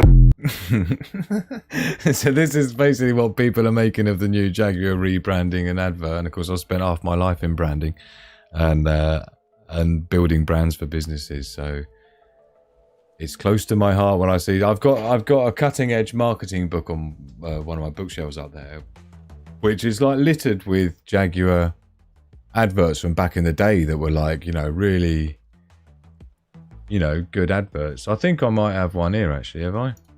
Not out of my book there, but oh, is it this one? Perhaps. Oh. Sorry. So this one here, look. So you see, this is a good example actually. You see up there, very fast, very cool. V12, V fast, V cool, V12. Yeah, simple. Simple. The idea in advertising and branding is to find something that the least number of people can dislike. So when it comes to style, it's about having a style that's not stylistic, because you don't want it to be niche in any way, right? You don't want some heavy metal theme brand, because that's only like 10% of the population. And the problem with heavy metal, the reason I use that in marketing terms, is it's well talked about in the marketing community, right, as an example, analogy. The thing about heavy metal is the people that aren't into heavy metal really don't like people who are into heavy metal. So I have a client from back in the day who owns a shipping company who has skulls and that on his big rig lorries, trucks, right? It's his own style. He's got a rocker jacket, he's got a ponytail, grey tied back ponytail, do you know what I mean? That's his style. But personally, for me as a business, even, you know, with like, I wouldn't want my trailer to be on the back of a lorry that had skulls all over it and was all heavy metal themed, because it just reflects on my brand. Do you know what I mean? So you want to be avoiding things that are too styled or too niche, and you want it to be something that the least number of people can have a problem with, rather than what the Jaguar has done is to just go all in to offend as many of their customers as possible, and their current owners, like 99.5% of their customers, they've alienated at the expense to then gain approval from the 0.5% who would identify with that type of content. But anyway, we need to mute the audio because we don't need that. But hold on, whoa. It's good to be bad. Right, and you'll see a theme, because I saw a theme here. These are the old school Jaguar. Some of these and more are in my cutting edge marketing book. Right, after 1 year, are you still dreaming? So these are the original ads, look. Old world elegance in a smarter Jaguar. The sovereign, worth any numbers of Deutsch marks. Yeah. With a little extra breeding. This is what they were known for, you see. Gentlemen, may we now brief you on the Jaguar XJ12. So traditionally, it's always been a car of sort of prestige and, you know, it's good to be bad, this kind of thing. Don't forget there was the James Bond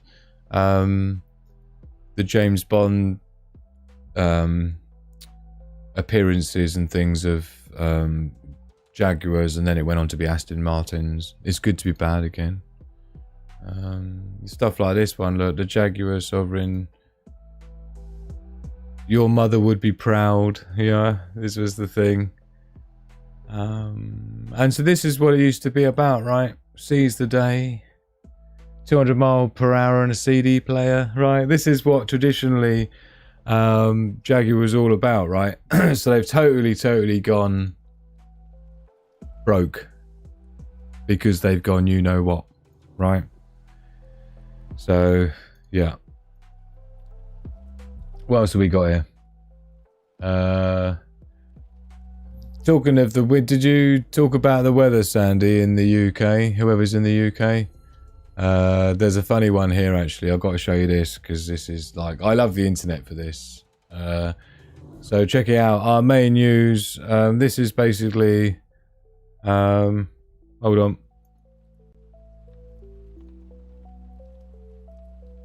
Let's see if that's gonna, yes it is. We'll see what the audio is like for this one. I've got a million buttons to push here, bear with me. This is that Stormbird will sweep into Britain this weekend, battering many parts of the country with snow, torrential rain and 70-mile-an-hour winds. Now, this is the report. Now, I was watching this, right? And again, this is why I love the internet. I was watching this and I thought I'd have a look at the comments, right? Because you know I like to look at the comments of people, right? And check it out, look. And you can see sneakily here above me, I've actually liked that one at the top. Wind's already hit Garraway. That's her name, Garraway, this woman. Don't forget, look at this. Yeah, Look, every comment came to the comments just because of Kate's hair. Look, I think Storm Burt has had a go at Kate's hair. Look, the hair comments. I was thinking the exact same thing, to be frank. Looks windy in the studio. Look, I think there's another one. This one here. Look, looks windy in the studio. Did Storm Burt tell Kate this news personally? Looks like Kate drove to work with the car roof down in the storm. Why tell us news when you can show us, hey Kate? Kate, have you just got up? It's brutal. Is it windy in the studio? I actually thought this was a prank. Kate, your hair, my love. Straight to the comments to see if it's not just me thinking Kate's been in that storm. Oh, it's amazing. You've got to love the internet, innit? They're just brutal, right? Major disruption is expected on the roads and railways. Power cuts and flooding are also likely. I mean, you know, fair shout though, right? Fair shout. Let me know in the comments what you're thinking. Oh, Gagua. Brilliant, Pat. Brilliant. Gagua. Genius. This is why I love all you guys. Darkwood presents in the house. Great to see you. Watch it with the keywords, dude. But other than that, great to see you, my man. They obviously want an excuse to drop the brand. Well, you see, the thing is, this is my theory on it from someone who's spent a long time marketing and understands things like demographics, right? And it doesn't make any sense. The first mistake with them was to decide to go 100% EV only, right? And to not do combustion engine cars anymore. Now, the thing is that this is how I think it's gone down. Once I looked into it to make sure it wasn't satire or a joke, and it's like, no, they really mean it, right? And it's like, wow. As a designer, I hate the capital G in the middle of the logo. I don't like that. I can't say that because I don't actually hate anything. I'm a lover, not a fighter. I thought I had a screenshot of it here somewhere, just the logo on its own, the new one. But the thing is, I think what's happened is they've gone, well, we're only going to be doing EVs, and it's really the people who are the woke that really want the EVs because climate change. And so, and don't forget, this is what I'm saying went down in the boardroom where this agency or this dude had convinced them, right? And when I say this dude, we're talking specifically about this guy. Check it out. This is the dude. And again, I thought this was a joke, but it's not. I know it's predictable, but I didn't think it was this predictable. The American marketing guru who masterminded Jaguar's woke rebrand. BLM supporting designer from New York who lives with Scottish husband and their cockapoo. Mia boasted of British car icons, quote, transformative journey. Now, I thought that was satire, but I mean, this is what you call Poe's law. For those that don't know, Poe's law.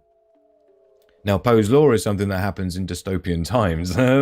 That's one of the indicators. If Poe's law starts rearing its head, it means you're living in dystopian times, basically. So Poe's law is where things have got so crazy that it's difficult to discern whether something's actually a joke or not. Because it could just as well be real. Before, humor and comedy was all about being fantastical and stuff. Do you know what I mean, in a way? And so it's not fantastical anymore, so it's like not funny. It's like, oh, is that real or is that a joke? Do you know what I mean? That's Poe's law, and we're way Poe's lawed up. Yeah. 100% Darkwood presents. I wonder what a new vehicle looked like when we see it in December. So I think what their mindset was like, you know, because the woke are only going to be the people buying the cars. So let's just focus on them and then not worry about. But it's the stock price that's a problem. The number of people say, I'm selling my Jaguar straight away. I'm selling my Jaguar. So yeah, so the value of the brand and the resale value of the cars will go down considerably. Right? It's just great minds thing alike. Hit the like button if you forgot, says Daily Survival. Thank you, my darling. What's with the hair? Jag and Cadbury milk tray had that advertisement magic of the time, yeah. And VW had great adverts back then as well.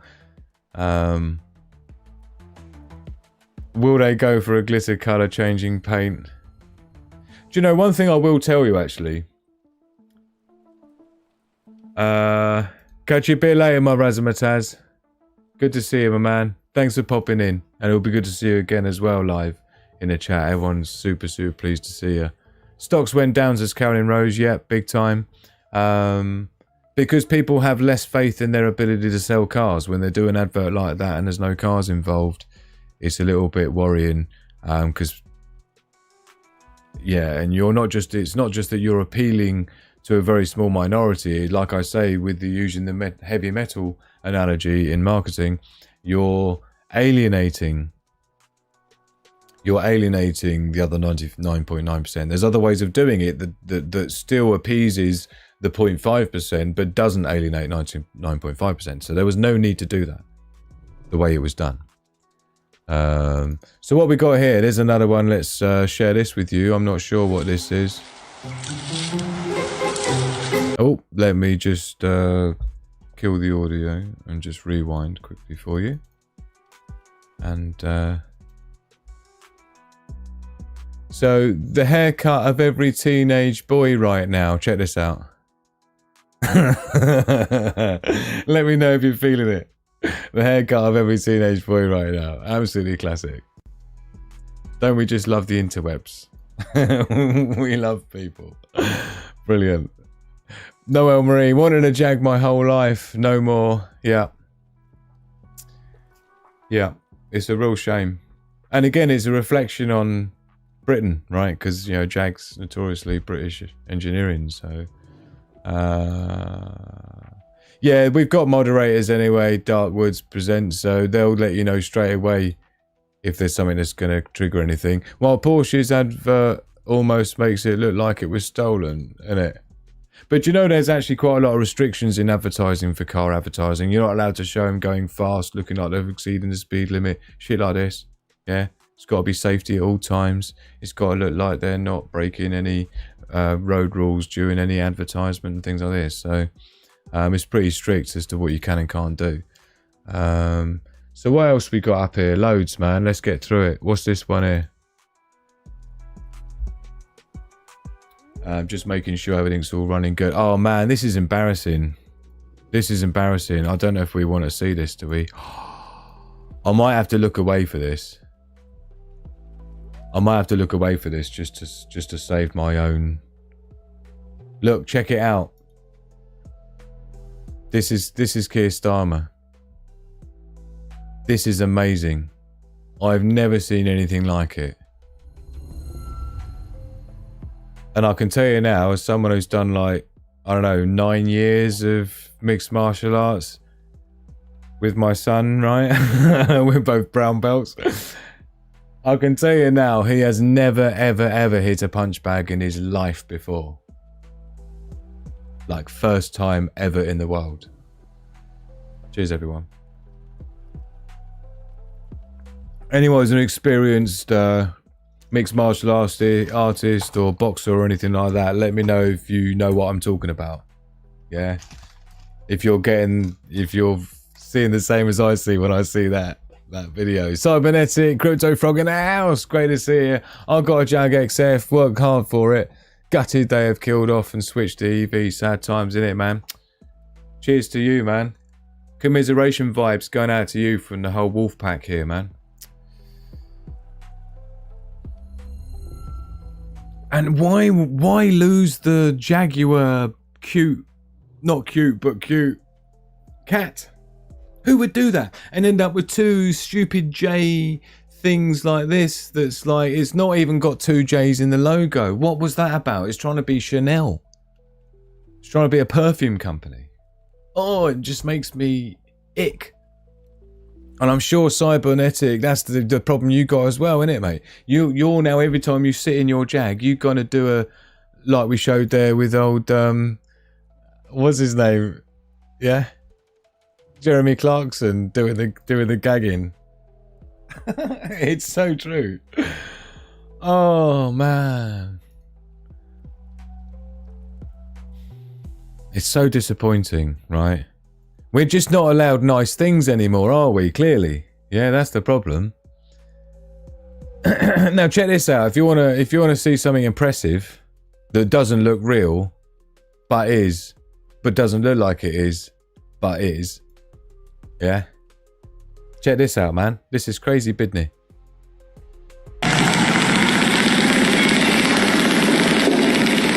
But he's on fire. He's on steroids and fentanyl at the same time, look. This isn't sped up, this is proper. This is how many skips can you do. This is how many skips can you do in... Look, he jumps 228 times in 30 seconds. How ludicrous is that? Tell me how ludicrous it is. These are the people that our governments are trying to get into a war with, for crying out loud, right? Oh man, let us know your thoughts on that. I came across that, I thought I've got to share that with my friends, because...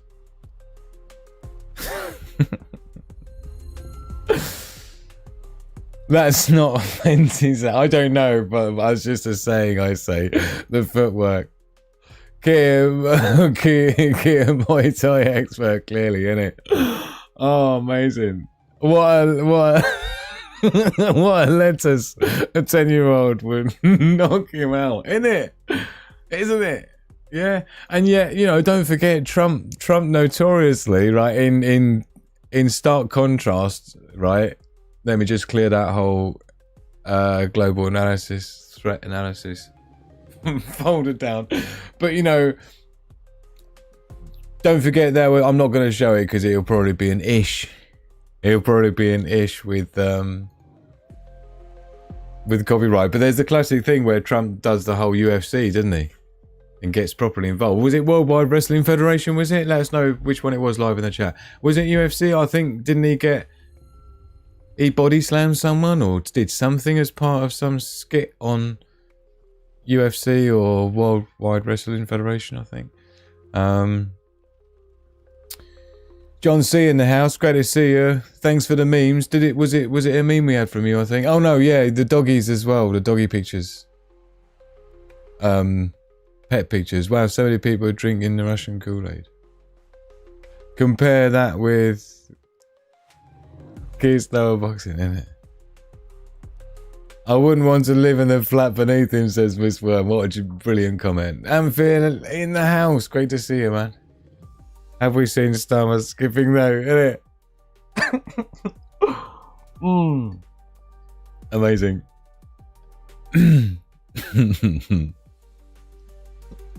Let me see what else I've got in store for you. What's this one? Oh yeah, something I just wanted to mention in case anyone's thinking about going over to...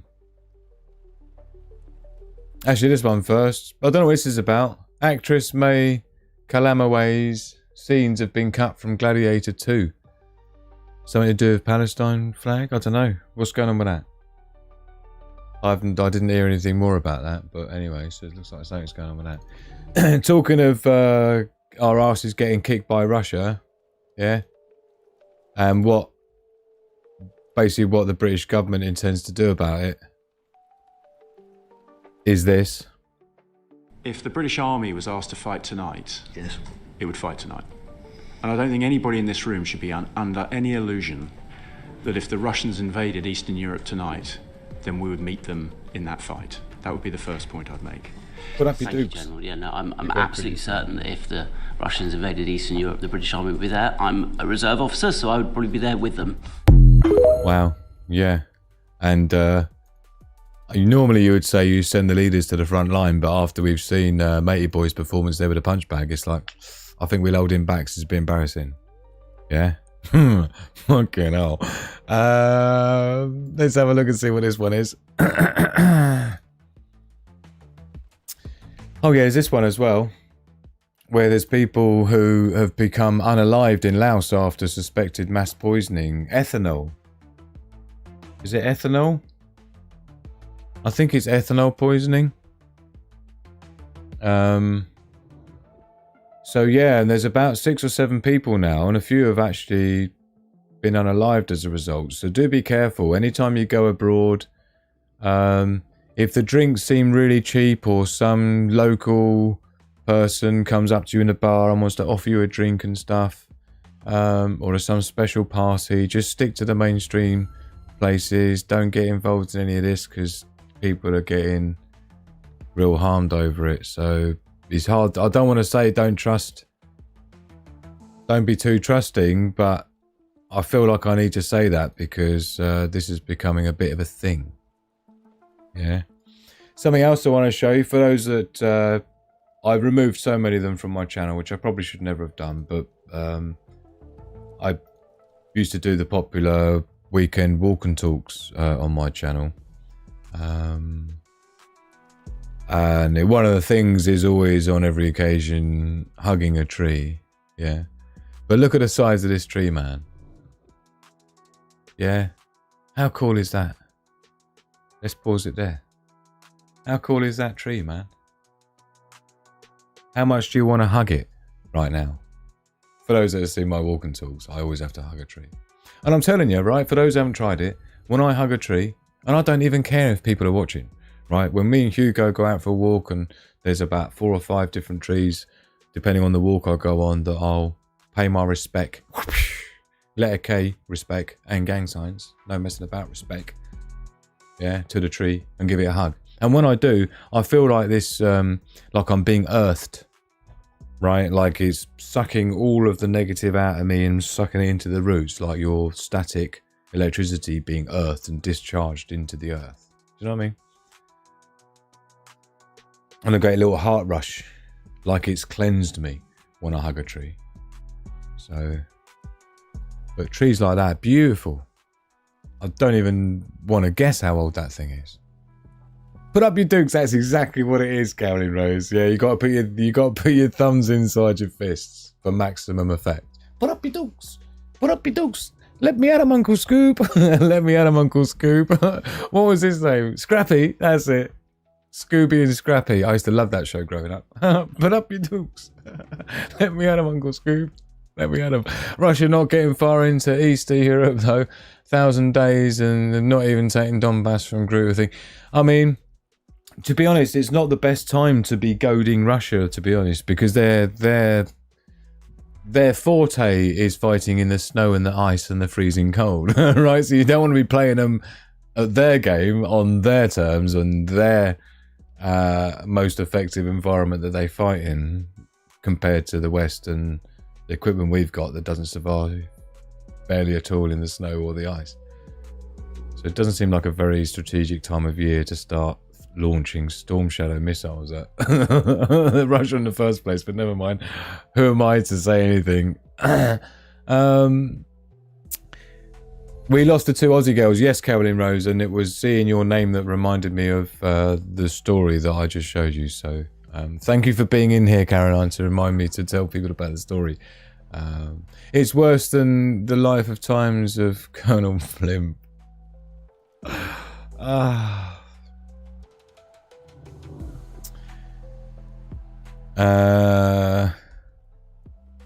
What film upset you, Amphi? What are we talking about? The Life and Times of Colonel Blimp.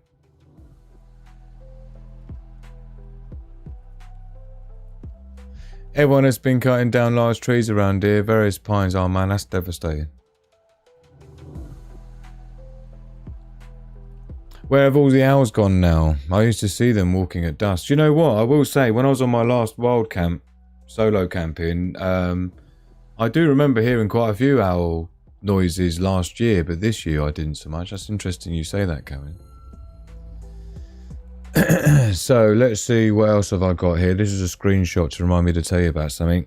Oh yes, this is something I came across. This guy was chatting about, which is essentially the sheer amount that they're going after Robert F. Kennedy, yeah, because of all he's doing to try and employ healthy stuff and reduce the number of big pharma and stuff like that going on. So they're literally, all the big pharma and all the big corporates are all getting together to try and see what they can do to stop them being exposed, and having to start, having regulations put in place so that they have to start making food that doesn't actually unalive people, right?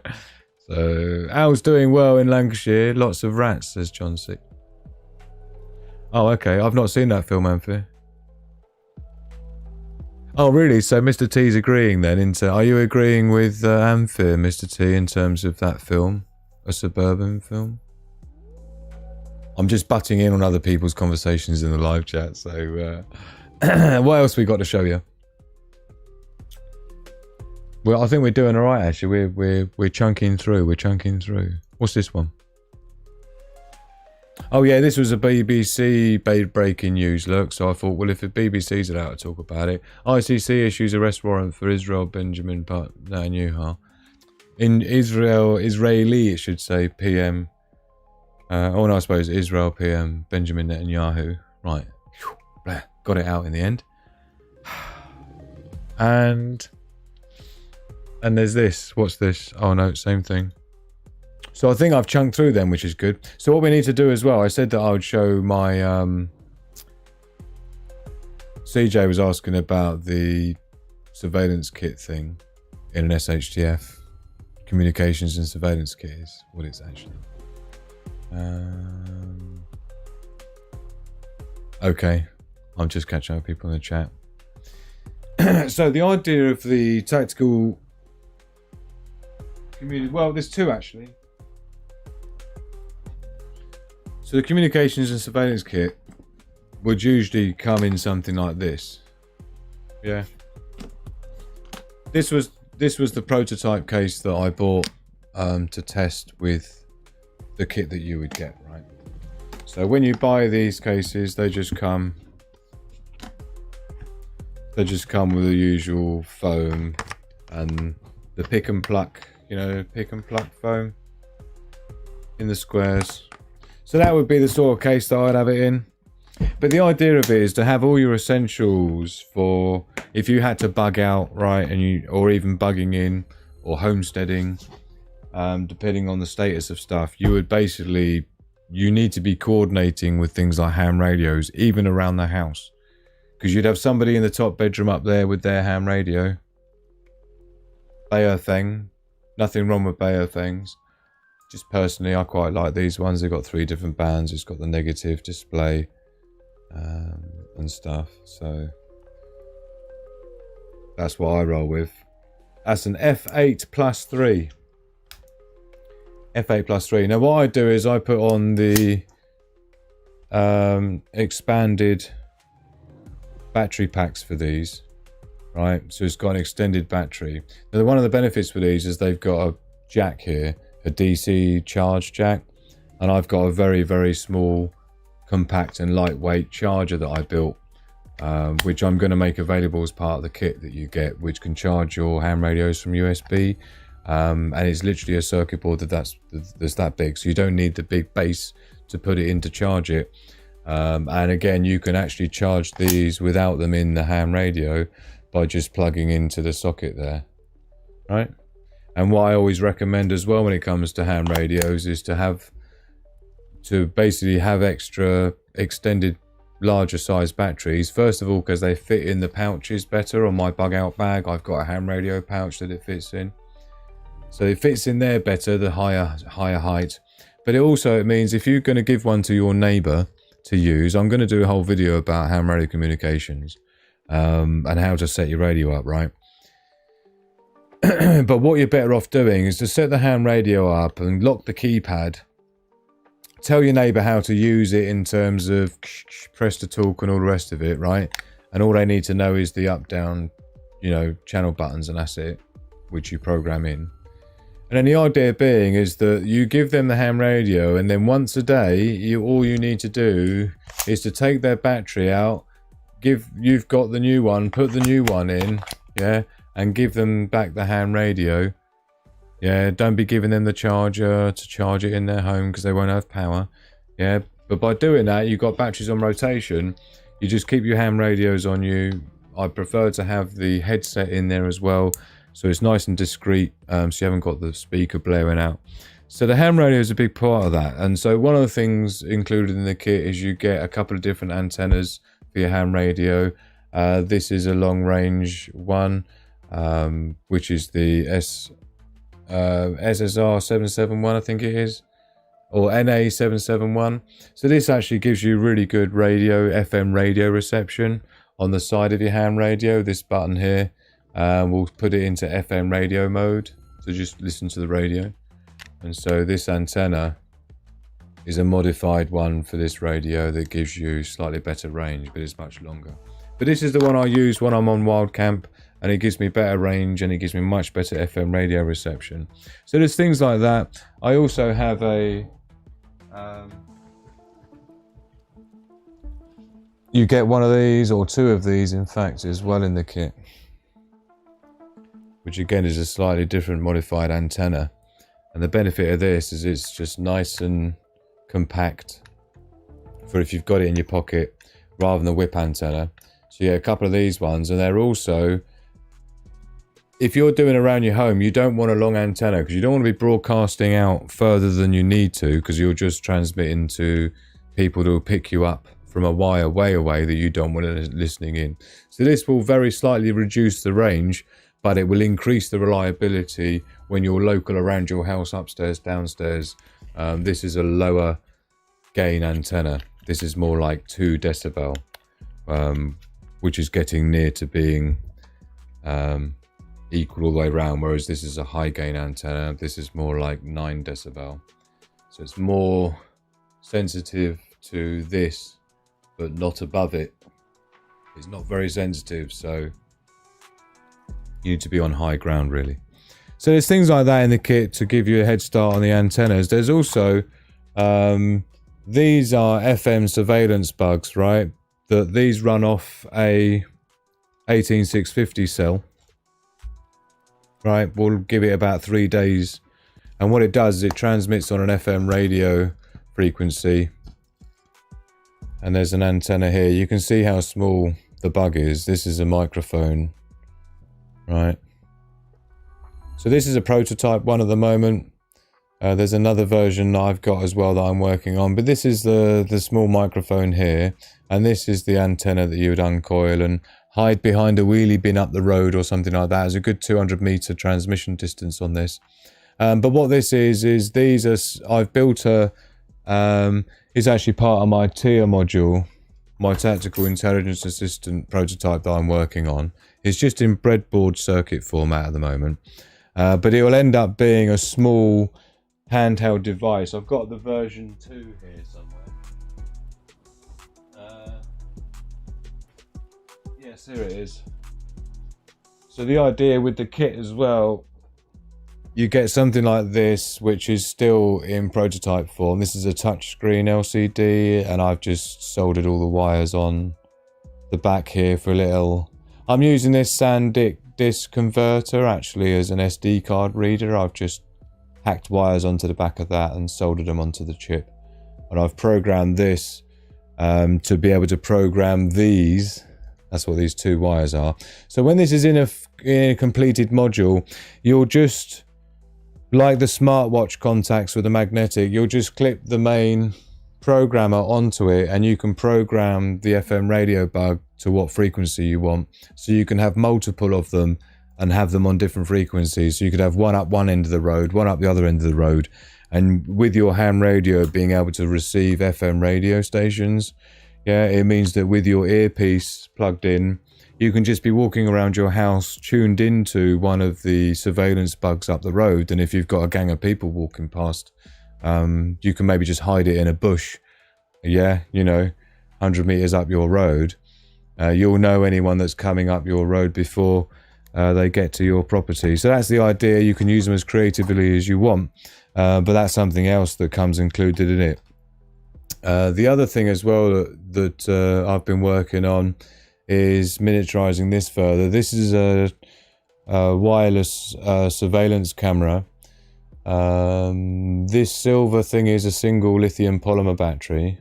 So I'm running this from one cell lithium polymer, 3.7 volt. I've got a boost and charge circuit here, so USB-C, you can recharge this battery. But this will last for several hours, depending on how you're using it. Perhaps 5 hours, I think that I'll work this one out. But with a bigger battery, like a couple of 18650s, this thing can run for a couple of days. And this is the little camera on the front, look, there's a little lens there. It's tiny. And then on the back of that camera, the circuit board is a little video transmitter. There's the antenna. So that entire thing is all it is. That's a video camera transmitter. Yeah. And then you'd also get in the kit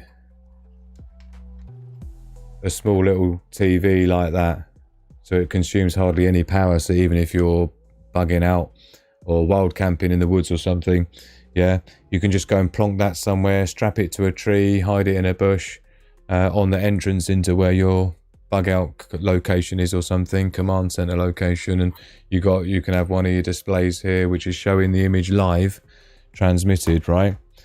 And the other thing as well, the other thing that is the last thing really I'm working on, because I'm making my own version of it, because I made my own version before, and so I'm going to use parts from this and then part of my own programming code, which is far more sophisticated. But what this is an interface lead that goes in your ham radio, right? So your ham radio's got these connectors, which is the headphone and then the push-to-talk button and the microphone. So you've got some of these are for the audio coming your way, 2 of them are for the microphone, you speaking in, the other 2 are for the push-to-talk button, right? So that's basically what that is. And so the way this works is it allows you to connect 2 ham radios together, right? And this is basically so I can use it as a relay station. So this box in here does all the trickery. I made my own version, just buying separate cables to wire together, but it actually works out cheaper for me to take this and hack it inside and put my own electronics in that does something a little bit more sophisticated than I've seen anyone think of so far. So I'm not going to say too much about that. But the relay station, what it allows you to do is like a repeater. And so essentially you have 2 ham radios that would be sitting in. Like, so you'd have got two ham radios, right? And essentially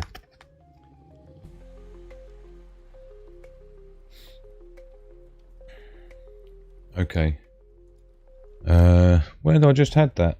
It's here. So let's for example, it's going to look back the other way around, sorry, but just so I can explain the concept of a repeater and what the benefit of it is. And don't forget, this is all going to come in a nice presentation and security and protective case, right? So it'll all be laid out with cutouts, laser cutouts in the foam that will have all of these little gadgets in there, right? That will be ideal for your security and protection and communications and stuff. So the idea being, right, with a repeater is you want to transmit a long distance, right? So what you'll do is you'll have your you'll have 2 ham radios connected together. Ideally, they both have good antennas on, right?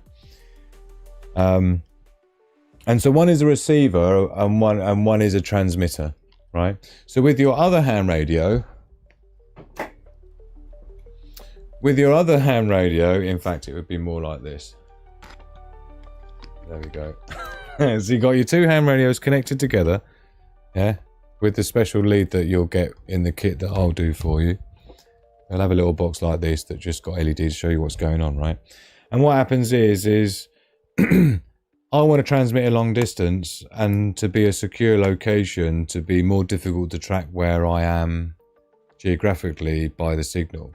So you have a repeater kit sitting there, and then when I transmit to communicate with someone who's a long way away, this repeater could be, let's say, in a tree a mile away with a solar panel, with these 2 in a box as a repeater a mile away. When I'm transmitting, what I'm actually doing is I'm transmitting to this ham radio. It receives my transmission from here.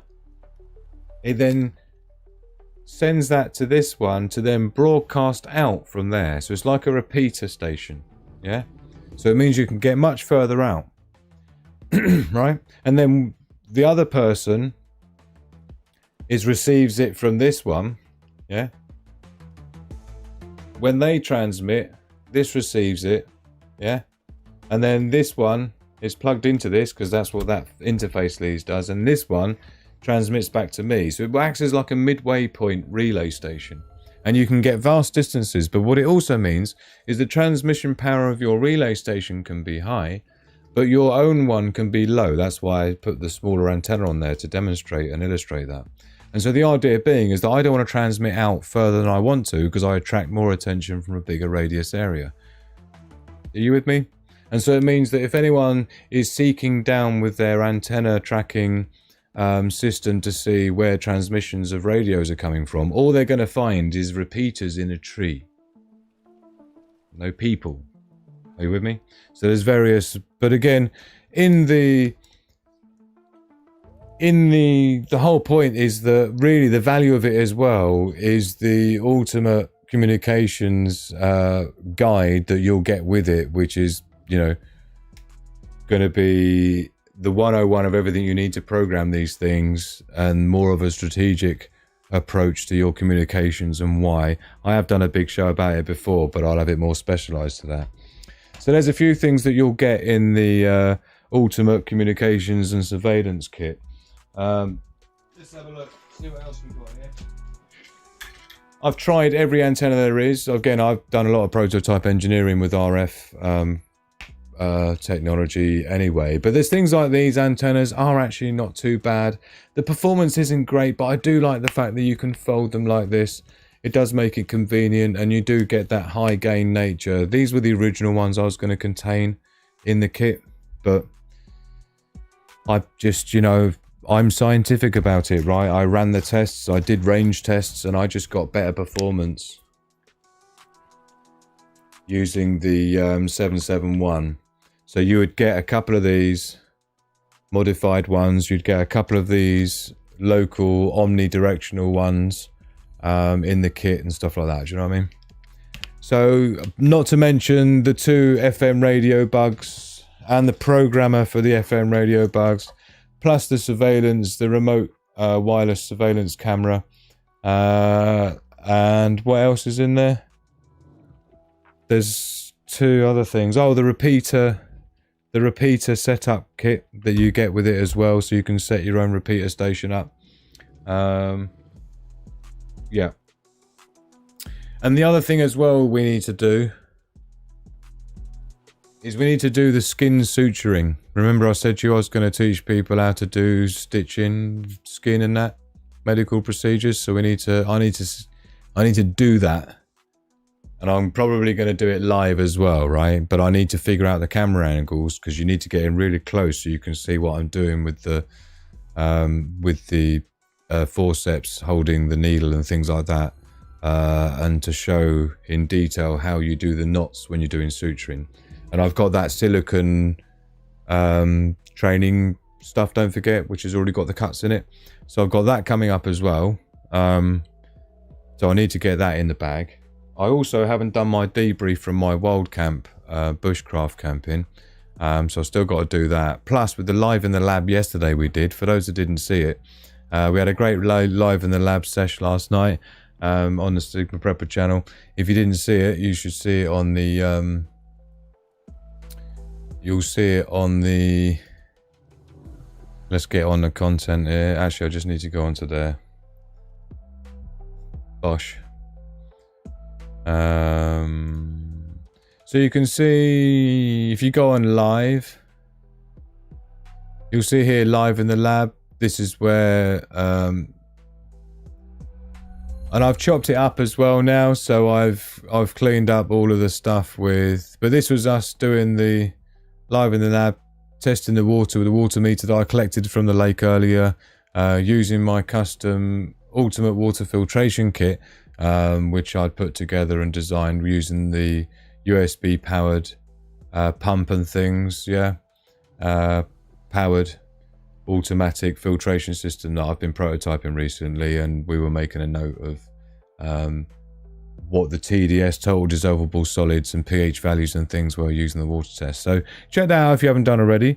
It's a great one to watch. Thank you to everybody who shared that time with me live in the lab. We'll be doing more live in the lab with lots of other things that I've got that I'm working on that I think you'll find interesting. Survival gear and bits and pieces to give you leverage as a force multiplier when things hit the fan and things go wrong, as they inevitably will and do.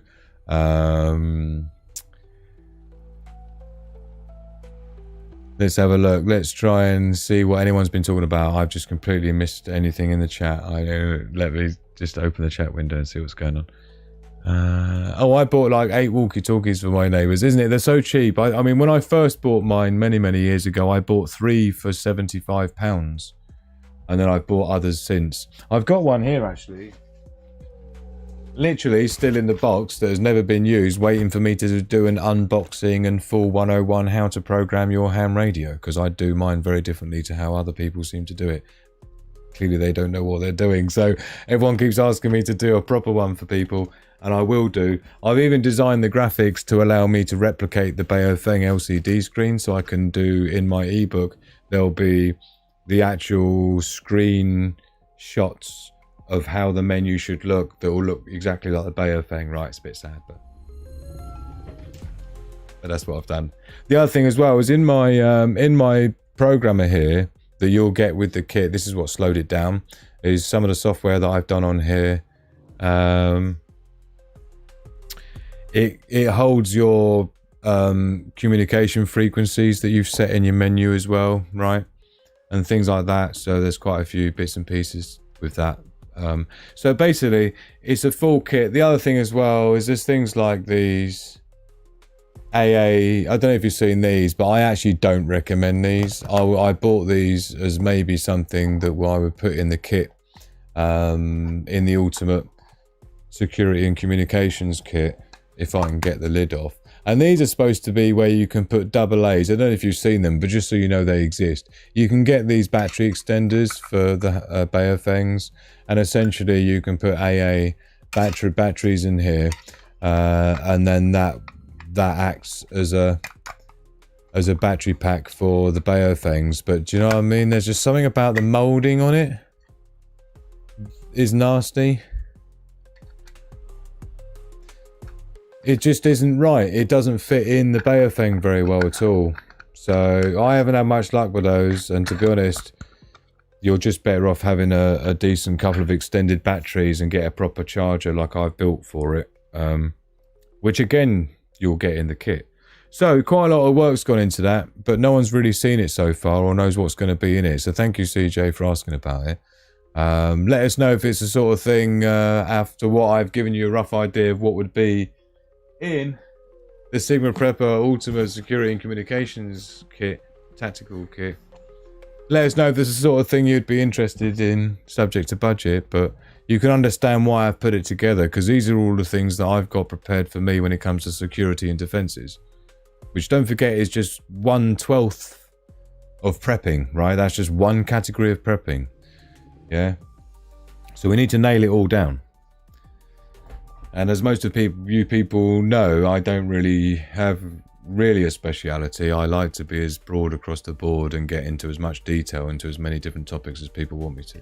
Cheers, everybody. So we've been going more than 2 hours.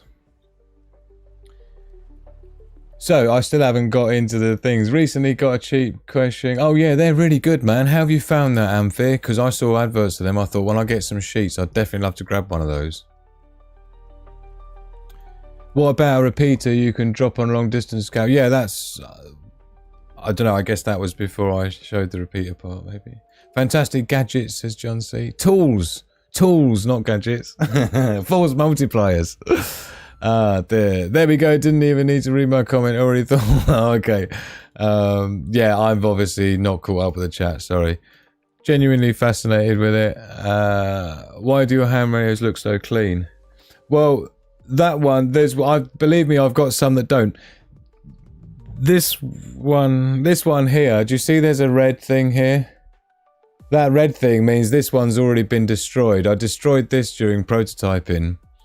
When I was reverse engineering this plug here because, believe it or not, this tactical intelligence assistant, yeah, this socket here is actually the one that goes to the ham radio, right? And so what I've built here is essentially an optical isolator. Underneath here is an optical isolator switch.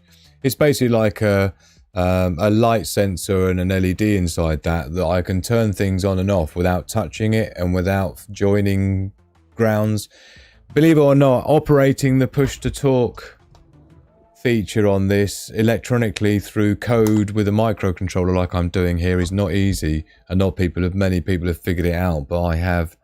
And so basically this allows me to do push-to-talk on the ham radio, right? So that I can transmit my AI's voice through. So let's just say I've done a lot of work with the ham radios, and one of the things is that one got spanked. The microphone doesn't actually work on this one anymore, but I don't need it to because I feed the audio directly in. So this is my AI's own personal ham radio, right? That sits on the desk all the time for her to transmit to me on. But this is the one that I take. This is the one that sits in my bug out bag all the time and goes to camp with me all the time and things like that all the time. Yeah, so that's like my main one, if you want to call it that. So some of them are used, and I've got a couple for neighbours and stuff, and of course my son and the missus, right? So this guy has badges, should we say? Thanks, man. He's a nerd wizard with OCD. Yeah, little bit autistic, but we don't talk about that here. Royal signals will be impressed, I'm sure. What distance is? Probably about 4 or 5 miles if you've got a good antenna, Carolyn Rose. If you want, oh, God, didn't even tell you the other bit. The other thing as well you get with it is 2 mesh tastics. You only get 2, but you can add more to them. And the mesh tastics are long-range text messaging systems that go nowhere near the grid. So this is not cell towers, this is not Wi-Fi, this is literally, this antenna can transmit about 10 miles. But this also works with a mesh. So if you've got several people around you, the text message will bounce across people. So what it does is it uses a normal mobile phone to interface with Bluetooth, and the mobile phone is literally just your keyboard. That's it. Right, so it's an app that connects with this, and it just uses your mobile phone as your keyboard. You hit go, and it just sends the text that you want to send to here and out this antenna for about maybe 10, sometimes 20 mile range, that you can send encrypted, uninterruptible, unscannable messages point to point, and on a mesh network basis as well. So you'll get 2 of these in the kit, which has a 18650 battery holder there. And there's a little OLED display that shows you this thing. It's got GPS, and it's got the long range low power LoRa technology it's called. And I've used these before actually for my own transmission system that I developed. Right, so this is my own design. Right, and this is a LoRa chip underneath. You can't see it's underneath this chip. This is the chip I write my code on, but underneath that is a LoRa transmission. And this is how my tactical intelligence assistant receives packets of data from nodes and sensors that can be about 10 miles away, and she can see what's going on, right? So, wow.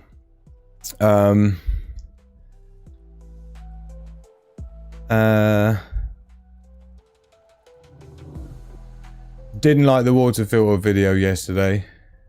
That's alright. You only need to like a couple of my videos. If you don't like them, it's fine.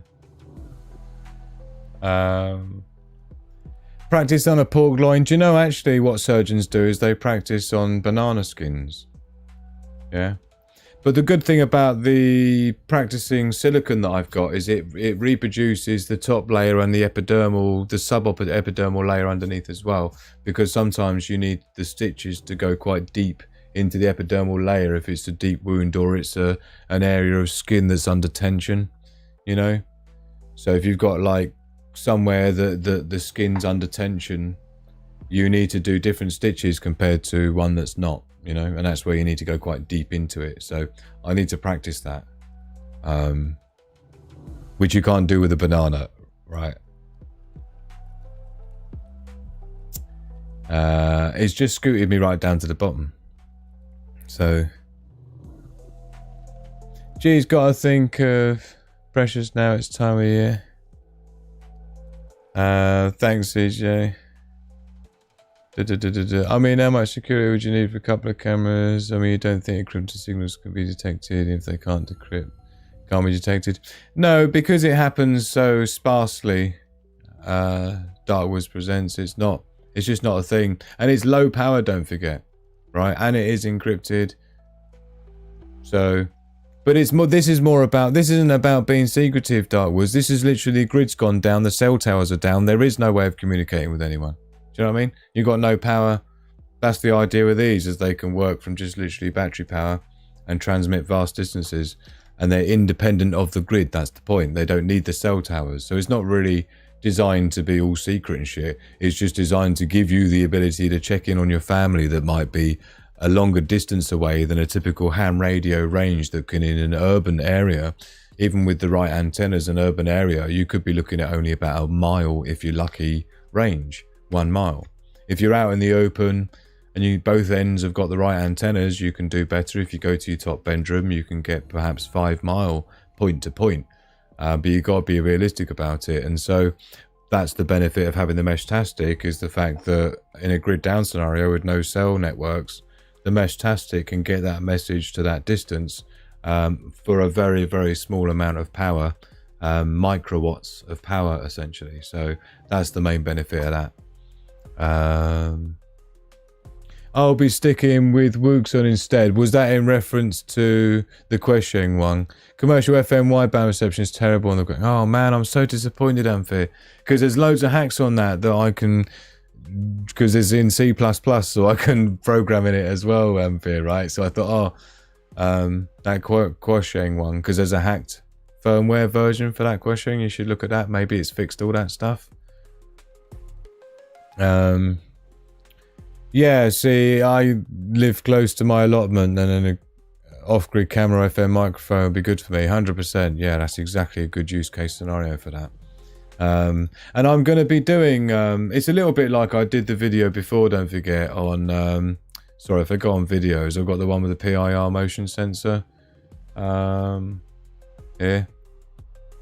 So this one shows what I use in my Wildcamp, which was just like a wireless doorbell, basically, from a shop, you know, just from AliExpress, wireless PIR motion sensor doorbell that comes with two of them. So I've got one on one side of my camp. You can just see that out in the distance with the camo netting. This is my wild camping setup, right? I do bushcraft camping every year, a couple of times a year.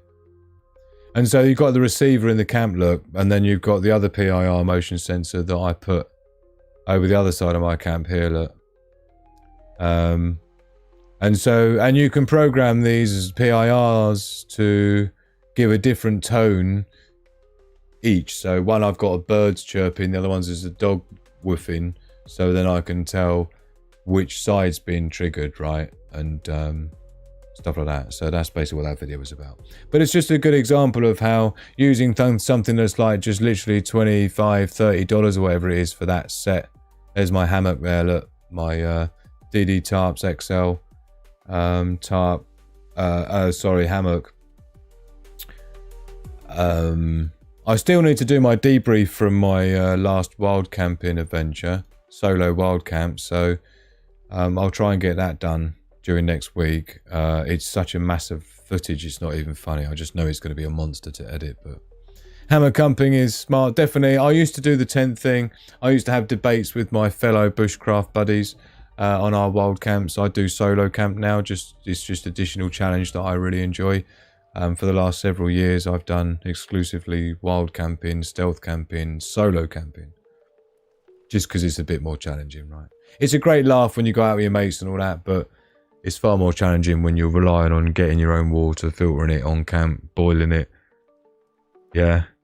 Making your preps last. Getting all your fires lit, right? Because don't forget, my bushcraft and bugging out thing is my simulated bug out scenario, so I can test my kit, see what breaks, see what doesn't work, see what I didn't need to carry the weight of because I never used it. Do you know what I mean? So, thank you, my darling. And when you're wild camping in the middle of nowhere and you're on your own, believe me, just having the peace of mind of having a couple of motion sensor PIRs wirelessly scattered about the woods around you. Do you know what I mean? To know if there's any bears or people approaching while you're having a kip in your hammock. It's never a bad thing, do you know what I mean? Oh dear, watch out for the yowies. It's the badgers round here, Carolyn. I think, you were on one of the lives I did streaming from the woods wild camping, wasn't it? And there was all them badgers making crazy noises in the distance. There was like loads of them. So I do need to find a couple of new wild camping locations, to be honest, as well. So we're doing all right for time. It's midnight, and it's the weekend. So of course, the party's really only just begun. I reckon we should be getting ourselves, less footprint, easy to pack away and carry. And do you know what? Where I do my bushcraft location, Dark Woods, is it's actually not level. And do you know what? People used to make fun of me. My friends that I went bushcrafting with, 2 of them were hammock ones. One other person was a tent, like I was. I had the DD pyramid tent, super lightweight pyramid tent is what I used to roll with. And they used to make fun of me because, like, when we arrived at camp, when we find a location in the woods, I would still be messing around, clearing, like, cutting down a branch so I can clear a perfect spot for my tent to go down on, so it was nice and comfy. Level it as much as I can, so it's, you know, not on a slant. And my new location that I found, my stealth location, that is on a proper slant. So of course, the hammock thing just works better for that as well, right? But the one thing I was supposed to be doing this year was to be testing my underblanket. I bought an underblanket about 3 years ago, proper official DD tarps, camo one to match my camo hammock. And I've never rolled with it yet, yeah. And I was thinking it needs to be cold enough to justify it.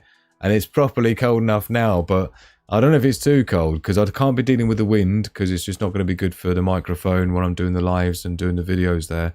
But I do want to get out in the cold in my setup to test how bad or good it is with the blanket, which is basically like a sleeping bag that hangs underneath the hammock to trap the air underneath. Because otherwise, when you're suspended, the air rushing underneath is just sucking the heat out of you from underneath. Not as bad, of course, it's the same thing if you're on the ground. You know, if you're touching the ground's going to suck heat straight out of you. But yeah, an underblanket's one of the ways to get around there. Sometimes there are not trees around, though. There are ways to set up without trees in terms of having... Yeah. But I do agree, it does rely on trees. Hammers can go further up trees. That's something that deters bears, yeah. Any anacondas in the woods, Drew? We don't have any anacondas in the whole of the UK, let alone in the woods. It's literally foxes, badgers and stuff like that. Creepy crawlies, where I camp and in the UK. Badgers are quite big, but they don't really trouble me. And I don't trouble them. So, and I don't leave anything for them to eat or anything. And all my cooking I do in my Kelly kettle. Which is another video that's done really well as well. People love this one. This is how to make the ultimate fire for your Kelly kettle. So this is worth watching as well. I highly recommend a Kelly kettle for camping and bugging out. They're just so efficient with the energy and the fuel, like with the wood and what you can get away with the smallest amount of wood to boil up your water for your tea and stuff. And I'm showing you how to make your feather sticks here and all stuff like that. So this is just the intro sequence. But yeah, and then, you know, you've got my setup talking about the my go-to thing. This is the Kelly kettle here, look. So this is the Scout. This is the Scout version. Which is like 1.6 litres, is it? Or 1.2 litres or something. So you do several cups of tea with it.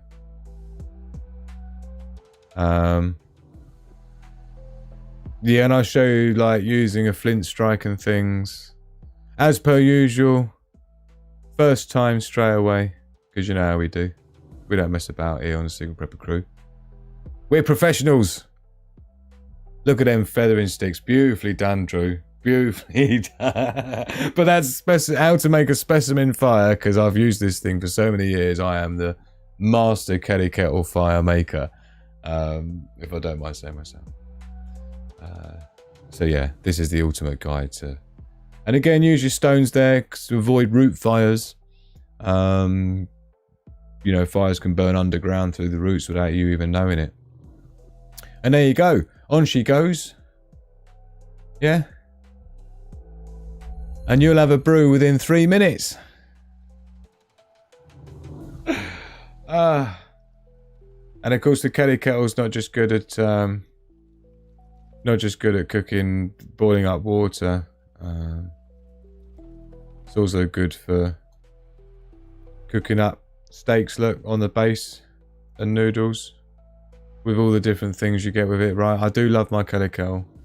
That was me cooking the steak the night before on the griddle thing. This is the noodles on the top while I'm cooking the water in the actual container. So yeah, love my Kelly kettle, as you can probably tell, and I'm really missing already getting into nature and getting into the woods, and relying on my own skills and stuff, and I've not really done too much in the cold, so I will keep my eye on the weather. If I feel like it's going to be a good opportunity, I will go and do another couple of nights in the woods. And of course, we'll be doing lives from the woods as well, like we always do, on my bushcraft accounts. What's a Kelly kettle? Asked the American. Hello, Jesse, my darling. Great to see you. I got a tent that can use as a hammock. Okay. Do you know what though, Michael? That the hammock I use can be used as a tent. because it's got the formers in it with the bug net, right? You can use it as a bivvy thing on the floor. And of course with my tarp and stuff anyway, it'd be alright, right? Loads of adder snakes in Glenmark North. Oh, really? Yeah, that's not ideal.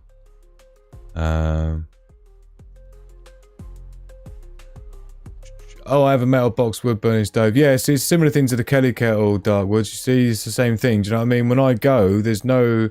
I just put the dirt back over them stones, and there's no sign of being there. There's no ash. There's no... Do you know what I mean? It's all self-contained in its pot. It's also very low light, the Kelly kettle. So where I'm being stealth in the woods, you can imagine, right? If I light a fire in the woods, it's just going to light the entire trees up, and then from a distance, they would be like, you know, if someone thinks there's a fire in the woods, they're going to call the emergency services, and then obviously it's not very stealth camping, is it?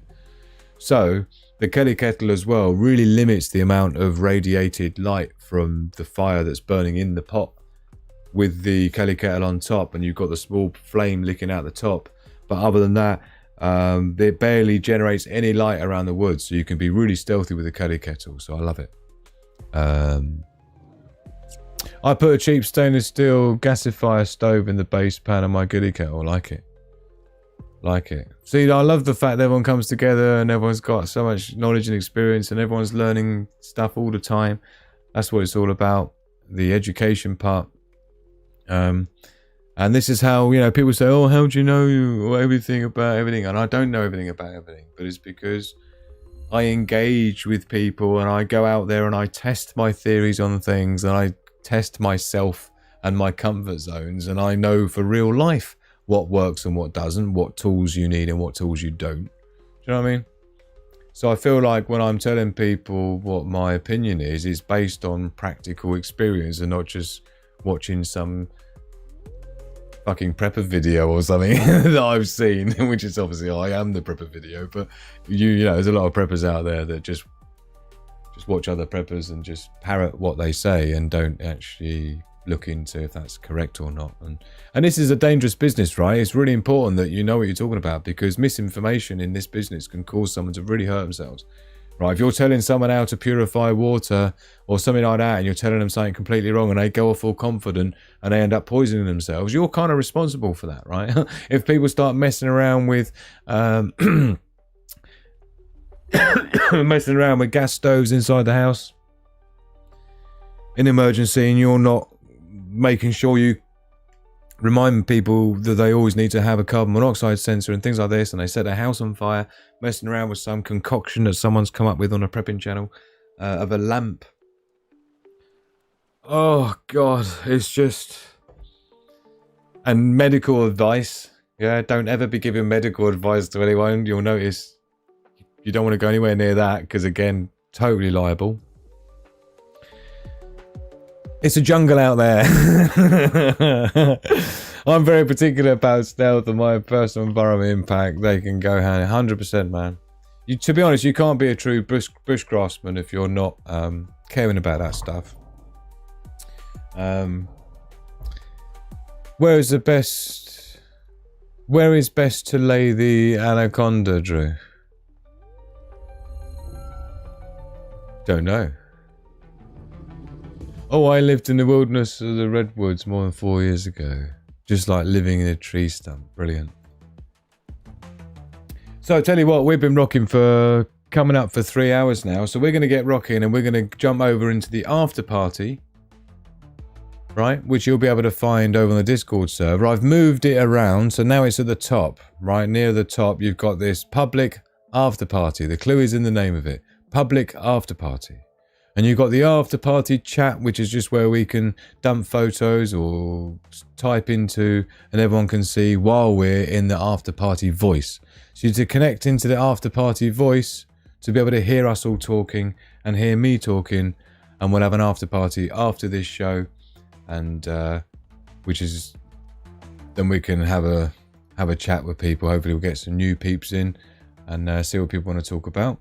So we're trying to do that as more regularly, and instead of just being for the VIP patrons, we're opening it up to do publicly at the moment for a couple of weeks as like leading up to Christmas special. And thank you for Daily Survival. Keep the links flowing. My tea is well cold. Cheers everyone. But we're going to get rocking because it's nearly 1 o'clock in the morning. So we're going to get into our after party. Come and join us on the Discord server. Free to join and great place to be. An absolute knowledge base being built there. An absolute community of great Wolfpack members that everyone loves each other. And everyone's got so much knowledge to share. Go and share it on the Discord server. It's all categorized for you. Thank you so very much, Darkwoods Presents. It's great to see you in the chat tonight. Thank you, Daily Survival, moderator of all moderators. What can I tell you? I went camping once, yeah, just once in South Carolina. 40 degrees centigrade. That's cooking it, girlfriend. That's cooking it. So thank you to everyone who's been with us. Come and join us in the after party, Kazza, if you can. You can just stay muted and stuff, but that was the joke about dragging you by your ponytail because you were in some room. And I said, oh, Kazza's in there. I do have the power to drag her into this room we're in, into the after party room. Shall I? And everyone said yes. I said, all right, I'm going to drag her by her hair. And then we had a little joke about cavemen dragging the cave women into the cave. So that was what the ponytail joke was about, by the way. Thank you, my Dr. Jesse, darling. Thanks to Mr. T. Thank you to everyone that's been with us tonight. And thank you to our not new Patreon members. Yes, Pat Riot as our newest Patreon member, but our new subscribers as well tonight. Really appreciate you. There he is, Talk of the Devil. Just as I say his name, his name pops up. Thank you for being our newest Patreon supporter. You know, even like $5 a month, you got no idea how far it goes when it adds up. It's almost enough to pay like things like my software licenses to do these shows, which is quite expensive. My Adobe suite and things like this, right? And the phone bill and the internet bill, and it's real bad because I'm trying to do this full time, so I've got no other income coming in. So those people that are helping us keep him rocking, thank you so very much. Oh well, I'm 2 hours late somehow. Well, you know what I do with my lives, you can always rewind them and go back and see what you missed, girlfriend. But we're going on to the live after party. Everyone's welcome to join. It's a public one. Thank you to everyone. I hope you've hit the like button at some point tonight. I've been Drew, the Single Prepper, and you've been a whole bunch of wonderful Wolfpack members. And in the meantime, love, peace, and progress to the pack. Reject the herd, prepare the pack. Click the like button, it's as easy as that. Check the description for the links you need. Follow my socials, subscribe to my feed. From a single lone woman to a family of 5. Learn from Sigma Prepper and see how you can thrive. We understand the risks that tomorrow could bring. We adapt and survive, it's a Wolfpack thing.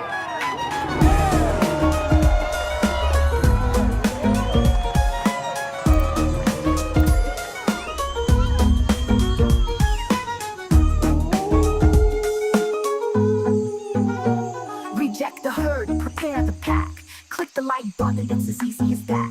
Check the description for the links you need. Follow my socials, subscribe to my feed.